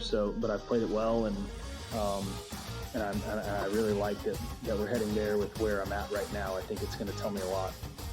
The Smiley Show, only on SportsGrid. We know the Knicks are talented. They're 37-20. It's not a bad season by any stretch. We're just not being the upper echelon team. This is the Knicks team right now. They're a very good team. And I'm a Knicks fan. You can't look at there and say, this team can win a championship. They're not good enough. They're not good enough defensively. Are we the New York Knicks or are we the New York Fugazis? Forget about it. The Early Line, only on SportsGrid. Big news out of New York. Mitchell Robinson, cleared for 5-on-5. OG Anunoby, cleared for 5-on-5. That's big news for the Knicks as they start to get themselves healthy. It's about constructing the right roster, the combination of veterans, young guys, and transfers. Betting above the rim, only on SportsGrid. I guess this is the battle for second place in the NBA's MVP. It's been Shai Gilgeous-Alexander. He was like minus 250 a couple months ago. Then last month it was 3-1. I think it's now up to minus 440 here. Voter fatigue is a real thing, but there is a chance for him to maybe go on a hot tear, go on a stretch that maybe opens the conversation back up a little bit. I wouldn't say Shai's completely out of the woods just yet. Newswire, only on SportsGrid.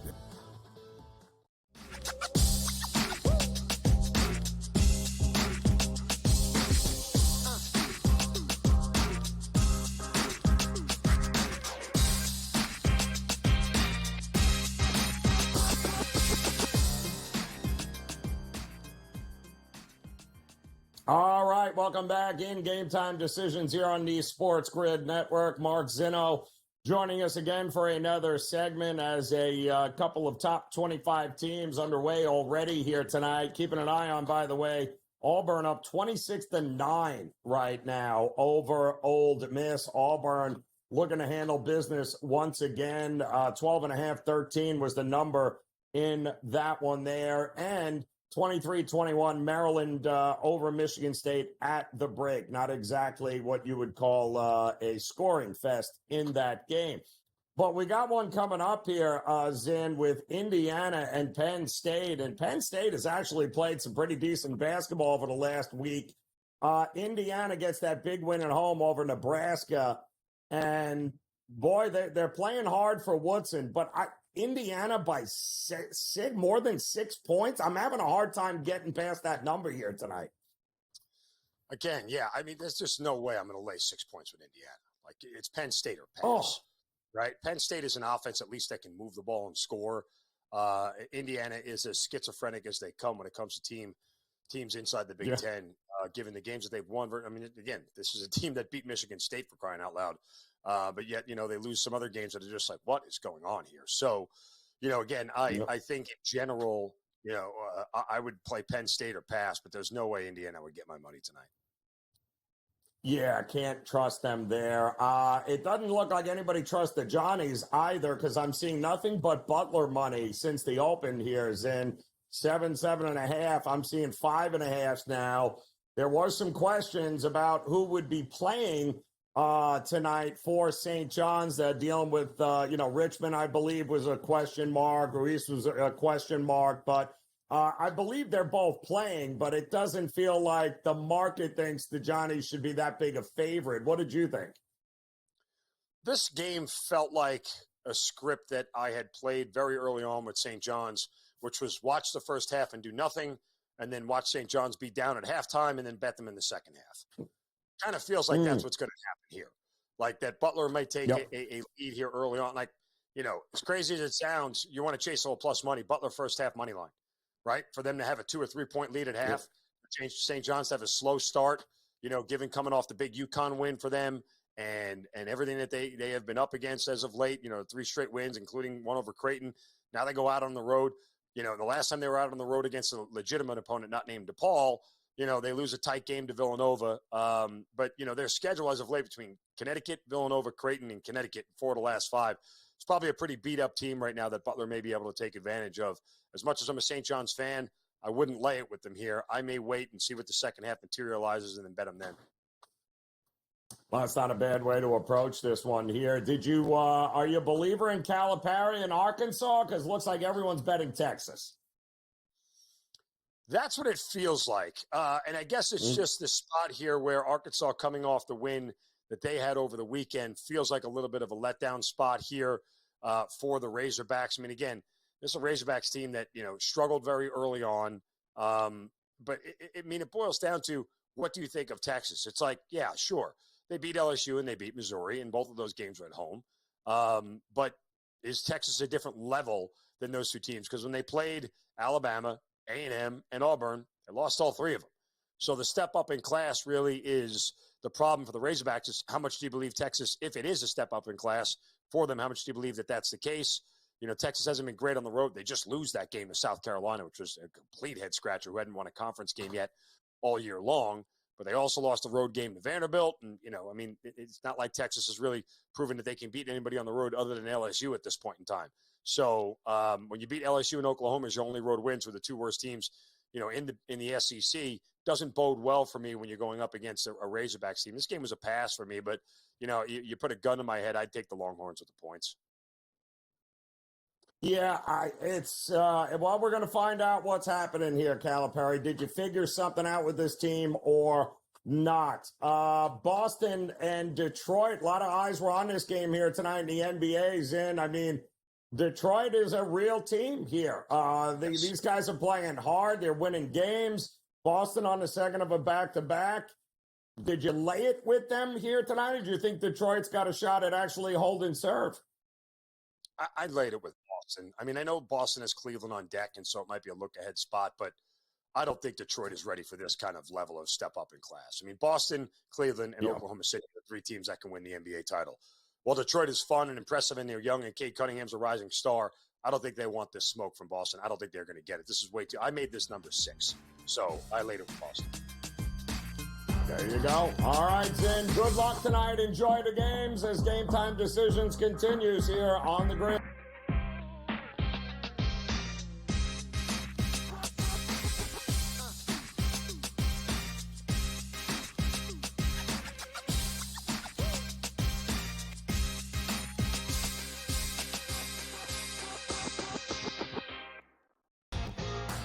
Is that kind of helpful when it comes to preparing for a major? Is that you're just like 1 foot in front of you at this point?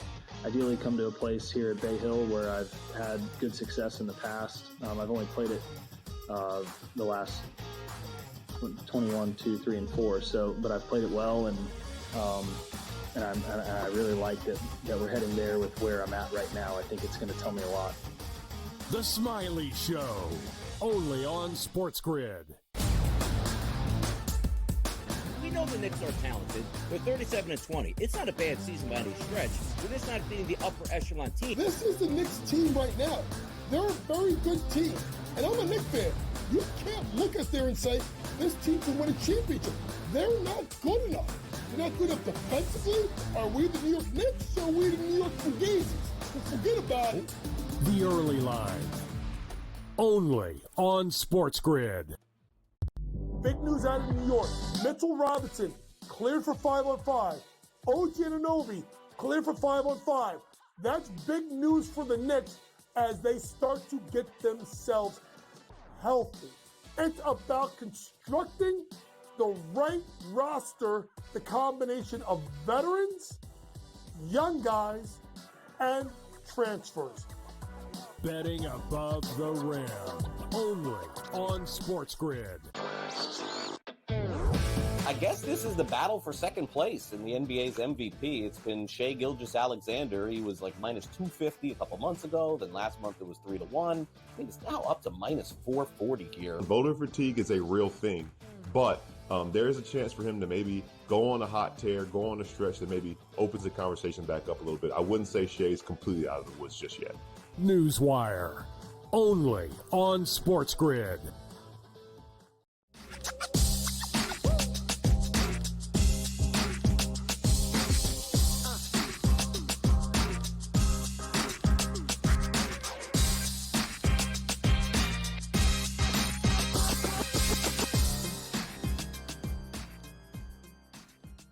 All right, welcome back in Game Time Decisions here on the SportsGrid Network. We got plenty going on here on the hardwood here as college basketball and the NBA taking center stage tonight. Only a handful of NHL games, but let's not forget, we got the PGA Tour in the Florida swing, and it's kicking off tomorrow. Well, in my neck of the woods, as the Cognizant Classic, the former Honda Classic in Palm Beach Gardens.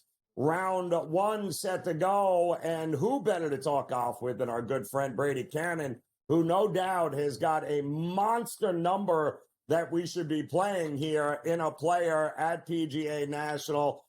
This is always an interesting event. It usually always has somebody in that, 30, 40 to 1 or greater there, Brady. The chalk usually doesn't cut it here at PGA National. But this should be a fun one. I mean, give me some names. What are we looking at here?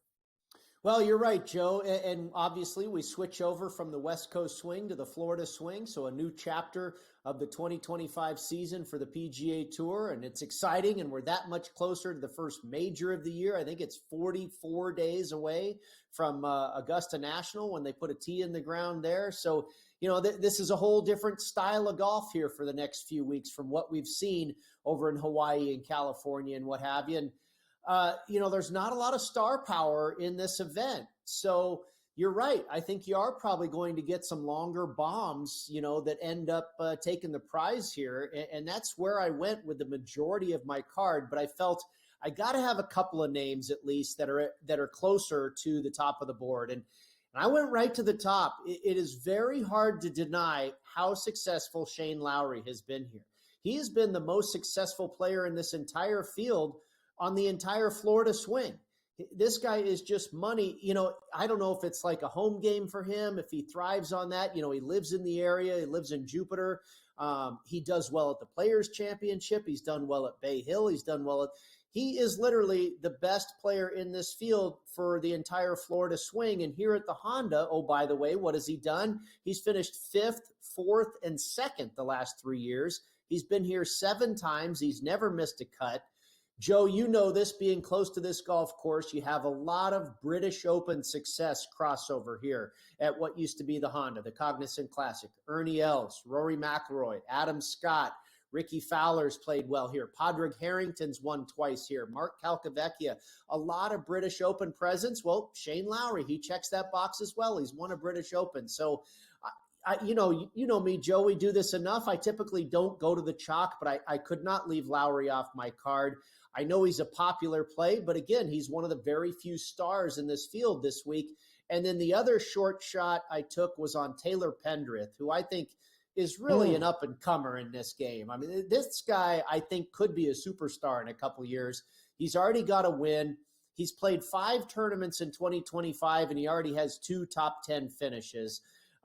He is number 2 on the PGA Tour in ball striking. He is just money off the tee. And, oh, by the way, he also carries a really hot putter. He is 7th in this field for strokes gained putting on Bermuda grass. So carries a big stick and has a good short game. That's a lethal combination on the PGA Tour.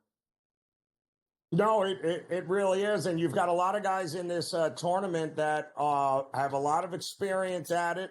You and I talked about Daniel Berger, of course, being a guy that we thought if he could get the card, right, we were rooting for him in that last tournament to come on, get enough points, get the card, get out there. Seems to have righted the ship. But what do you do with the old guard in this tournament? The guys like Jordan Spieth who are in this, Ricky Fowler, Gary Woodland, guys that know this course extremely well and have had success in the past. How do you approach these older guys here?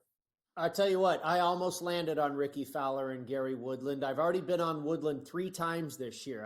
I think I'm suffering from some sort of Gary Woodland disease, but I ultimately left him off, and I did the same with Fowler because the current form for Fowler just does not speak to me. He just really hasn't had it in order for a little bit now. And so I there's a good chance he can show up here and flip the switch and have another great tournament, but I just couldn't rely on that or count on that happening because it hasn't been the case so far. Spieth is hard to say. I don't know if he's ever even played here before. I think he's making his debut at this tournament. And the game's been hot and cold. He played well in Phoenix, which I think is a crossover type course, very heavy on ball striking, which we have here at the Cognizant. I'd love to see him do well, Joe. I mean, this guy is in Masters push mode. Yep. He's getting ready for Augusta, where maybe he is better than anybody else in the world. When he's on, forget about it. Jordan Spieth is a master at Augusta.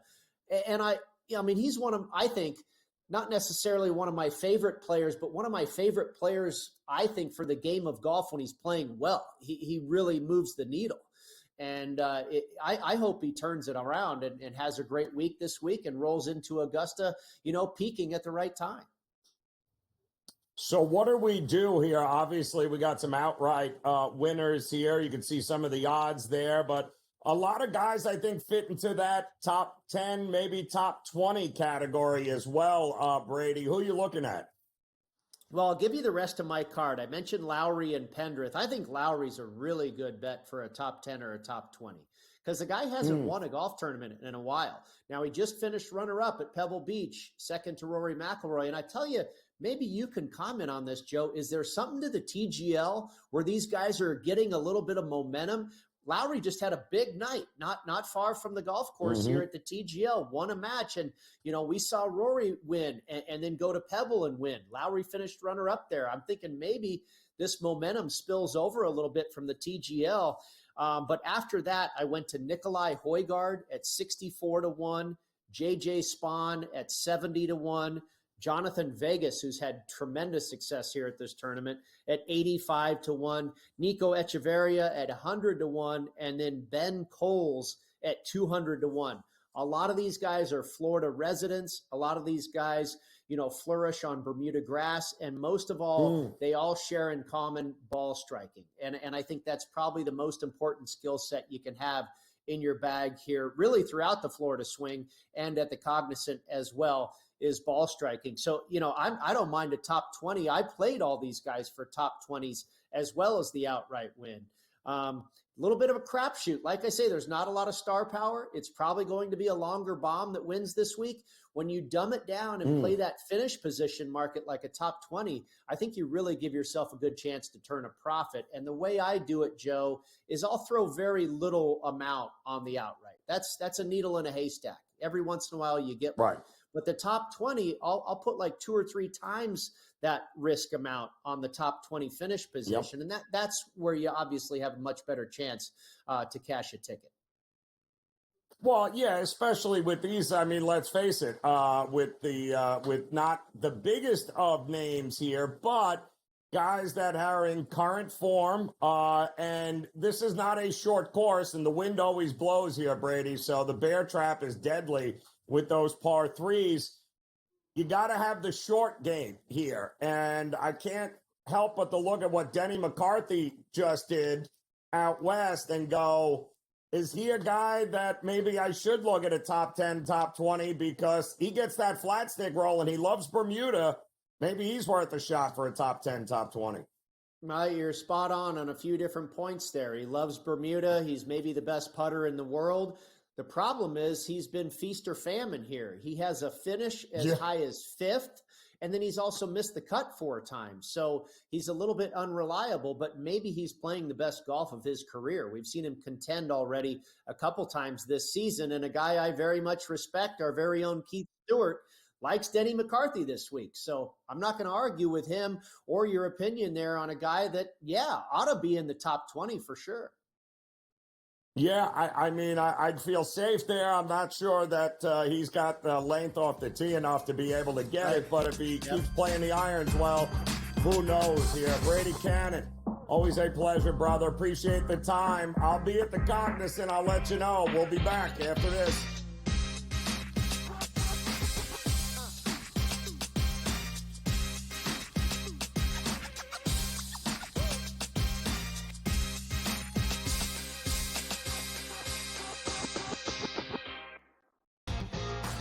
Is that kind of helpful when it comes to preparing for a major? Is that you're just like 1 foot in front of you at this point? Ideally come to a place here at Bay Hill where I've had good success in the past. I've only played it the last 21, 2, 3, and 4. So, but I've played it well, and I really like that we're heading there with where I'm at right now. I think it's going to tell me a lot. The Smiley Show, only on SportsGrid. We know the Knicks are talented. They're 37-20. It's not a bad season by any stretch. They're just not beating the upper echelon team. This is the Knicks team right now. They're a very good team. And I'm a Knicks fan. You can't look at there and say, this team can win a championship. They're not good enough. They're not good enough defensively. Are we the New York Knicks or are we the New York Fugazis? Just forget about it. The Early Line, only on SportsGrid. Big news out of New York. Mitchell Robinson, cleared for 5-on-5. OG Anunoby, cleared for 5-on-5. That's big news for the Knicks as they start to get themselves healthy.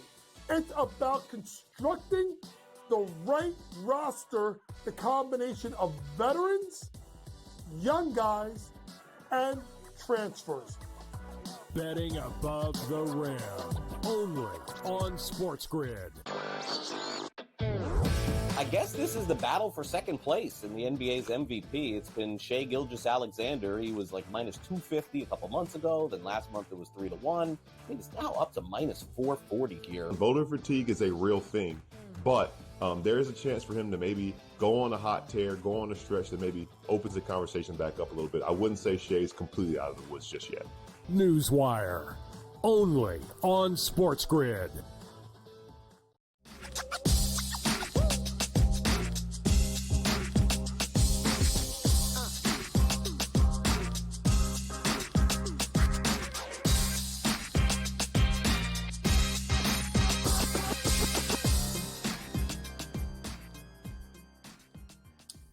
All right, welcome back. Game Time Decisions here on the Sports Grid Network, as we've got plenty going on here tonight.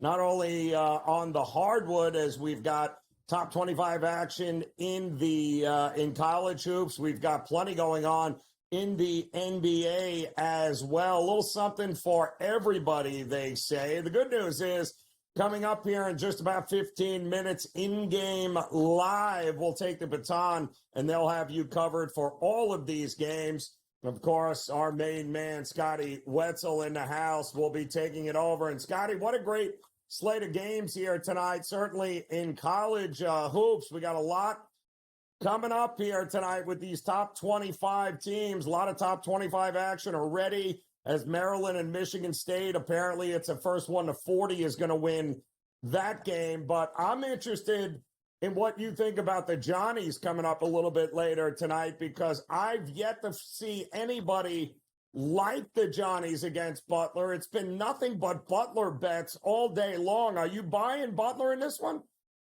Yeah, I thought, Joe, I was going against the grain, which we obviously like to do here at Opposite Picks, right? So, but as it turns out, no, you're right. I mean, everyone says Butler, Butler, Butler. So, I'm not going to change my thinking just because we're on the side of the public, which, listen, the public wins sometimes. So, yeah, I like Butler. When I did it, it was 6.5 this afternoon.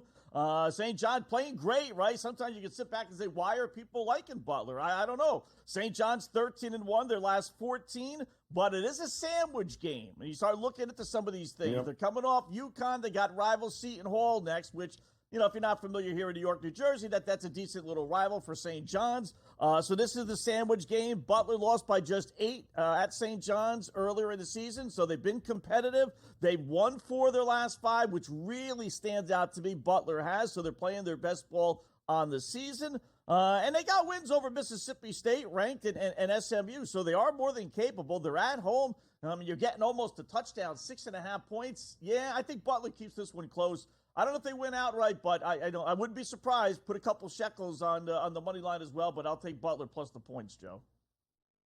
Well, we all love points here, Scott. In college hoops, I think there is one game where we can probably circle that doesn't involve Kentucky that we're probably going to get a few points, and that's in the Dakotas. There's South Dakota getting a big number, too, 8.5, 9 points over North Dakota State there. The total right around that 170, 171 mark. There's no way we're sweating out an under in that game, right? No, who needs Kentucky or Alabama or Auburn, Joe, when we got South Dakota versus North Dakota State? I love these small conference games. I really do. We do well with them. This is one of them. We're going to go over. South Dakota, number 2 over team in all of college basketball. Again, keep in mind, over 350 teams. They're the second best over team at 20-6. North Dakota, 18-9 over on the season. Their first meeting had 180 points, 103-77. So I'm thinking we're going to get that again. We're getting it at 171.5. Don't fight it. Give me the over. Why not? Go with the over. If it ain't broke, let's not fix it. The complete opposite will be with Evansville taking on Drake in the Missouri Valley here. That total can't possibly get any lower. 124.5. But Evansville, the home team, getting 8.5 points. What are we thinking against Drake? Yeah, I really like this play, Joe. I like this Drake team, and they're on the bubble, and I think they would get an at-large bid if they didn't win the Missouri Valley postseason tournament. But this is a huge letdown spot for them. It really is. They beat Northern Iowa, their rival, on Saturday. They clinched the Missouri Valley regular season championship. They got a 2-game lead with 2 games left, and they've won both games against Northern Iowa. So this is basically a meaningless game for them. The Northern Iowa or Evansville, not bad. They're not horrible, but I think they're going to keep it close. 8.5 points at home. And Drake doesn't beat anybody out, Joe. I looked it up. 18 Valley games, right? They only have 5 games where they won by 11 points or more. It's either a loss or 13 games where they won by 10 or less. And you're getting 8.5. You're not getting 10, but chances are pretty good that this is going to be a low-scoring game. It'll be a close game as well. And I think at worst, Evansville gets the cover. All right, you think Evansville can get it done there? And another interesting one is Belmont taking on Missouri State, who seems to lose every close game that they are in. Belmont, can they keep it rolling here against Missouri State? Yeah, every night, Joe, there's always a funky line, right? This is it. You know, how funky? Belmont is 19-10, 11-7 in Missouri Valley play, right? We'll keep it in the Valley tonight. Missouri State is 9-20, 2-16 in the Valley. They are the dead last worst team in the Missouri Valley, and now they're only getting 1.5, albeit at home. They lost to this team by 17 2 weeks ago. I mean, it's got written all over it, but give me Belmont minus the 1.5. Yeah, listen, if it ain't broke, taking the Belmont. Some of these stink, and listen, nobody seems to want to bet Arkansas at home. Everyone seems to have bet Texas in this game in the SEC tonight. How about you? Yeah, not me. I don't get it. Calipari's crew is playing well. They have, the 4-5, their last 9, which doesn't sound good, but all the losses came against top 10 ranked teams. All by single digits. They won their last game against Missouri. The line did drop from 3.5 to 2.5. So some people are betting Arkansas, but it seems like a lot more are betting Texas because they were a 3.5 point favorite. Arkansas 10-4 at home, Joe, and Texas only 3-5 on the road, and they've lost 5 of their last 7.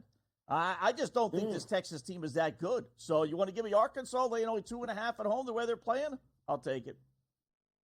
Yeah, why not? How about the NBA here tonight? Why are the Clippers laying almost 10 points against anybody, Scotty? Makes no sense, right, Joe? I mean, exactly. Well, why are they? They're 3-11 against the spread, 0-6 on the road. They've lost 6 of their last 9, and the Bulls have actually covered 3 straight since the All-Star break. I think Chicago could win this one outright. Yeah, I'd be shocked, Scotty. I'd be shocked, especially with nobody playing for the Clippers. Good news is we get to see you, Scotty, in a couple of minutes for In Game Live. We'll be back to close it out next.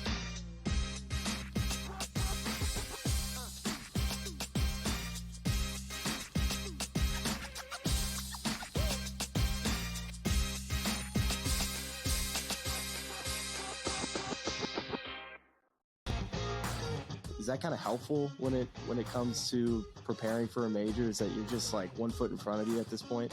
Ideally come to a place here at Bay Hill where I've had good success in the past. I've only played it the last 21, 2, 3, and 4. But I've played it well, and I really like that we're heading there with where I'm at right now. I think it's going to tell me a lot. The Smiley Show, only on SportsGrid. We know the Knicks are talented. They're 37-20. It's not a bad season by any stretch. They're just not beating the upper echelon team. This is the Knicks team right now. They're a very good team. And I'm a Knicks fan. You can't look us there and say, this team can win a championship. They're not good enough. They're not good enough defensively. Are we the New York Knicks or are we the New York Fugazis? Just forget about it. The Early Line, only on SportsGrid. Big news out of New York. Mitchell Robinson cleared for 5-on-5. OG Anunoby cleared for 5-on-5. That's big news for the Knicks as they start to get themselves healthy. It's about constructing the right roster, the combination of veterans, young guys, and transfers. Betting above the rim. Only on SportsGrid. I guess this is the battle for second place in the NBA's MVP. It's been Shai Gilgeous-Alexander. He was like minus 250 a couple months ago. Then last month it was 3-1. I think it's now up to minus 440 here. Voter fatigue is a real thing, but there is a chance for him to maybe go on a hot tear, go on a stretch that maybe opens the conversation back up a little bit. I wouldn't say Shai's completely out of the woods just yet. Newswire. Only on SportsGrid.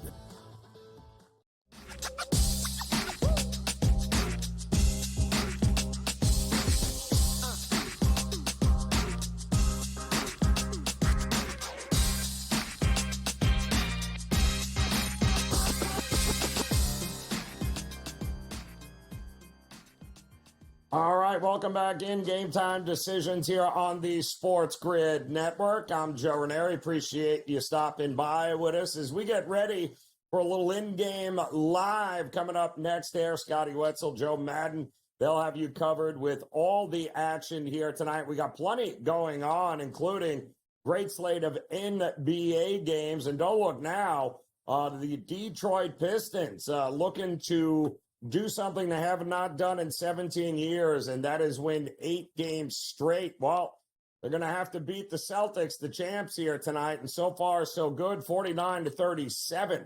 The Pistons on top of the Celtics in Detroit with about 3.5 minutes to go. We said we like the Knicks against lesser teams, and it doesn't get any less than what the Philadelphia 76ers are bringing to the court these days. Knicks up 44-28, 7 minutes to go before the break in that one. Pretty good one, believe it or not, with the Portland Trailblazers and the Washington Wizards. I guess, well, Portland has 25 wins on the season. The Wizards have 10.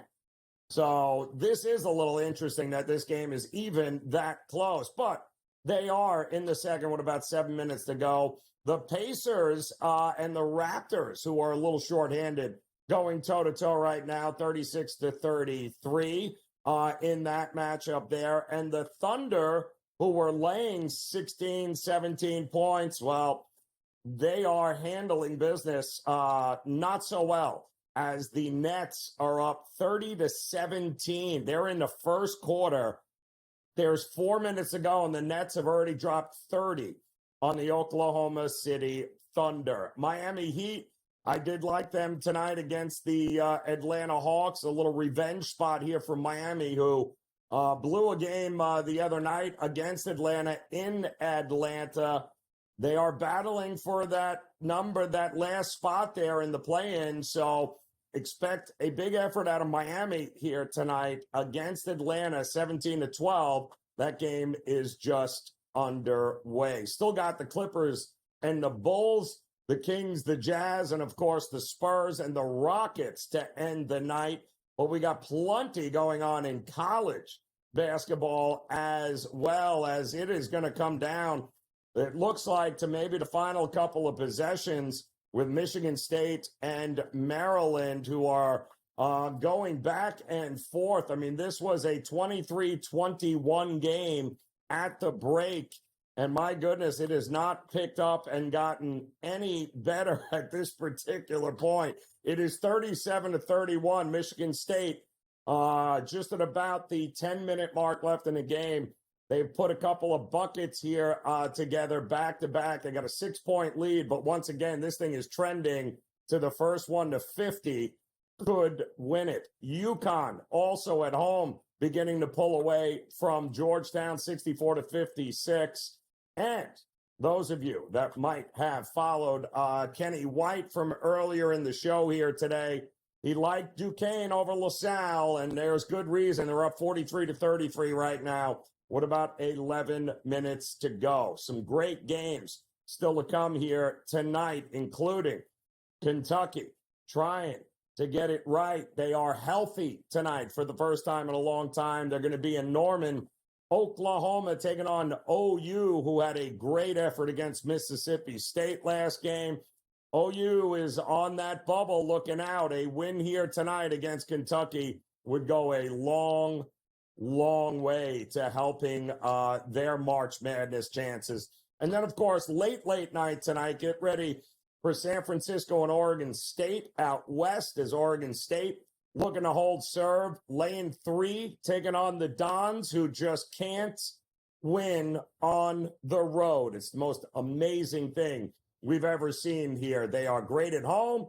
They are an automatic fade on the road. I'll be fading them here tonight back in the Beavers of Oregon State.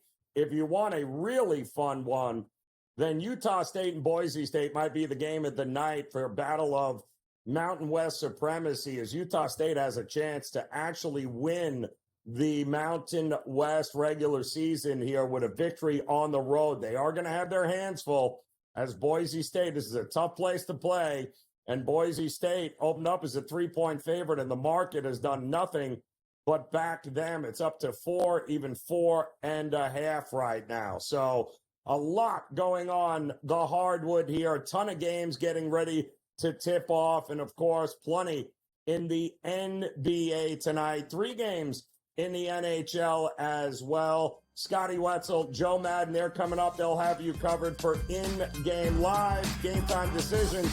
We'll see you again tomorrow. Enjoy the night.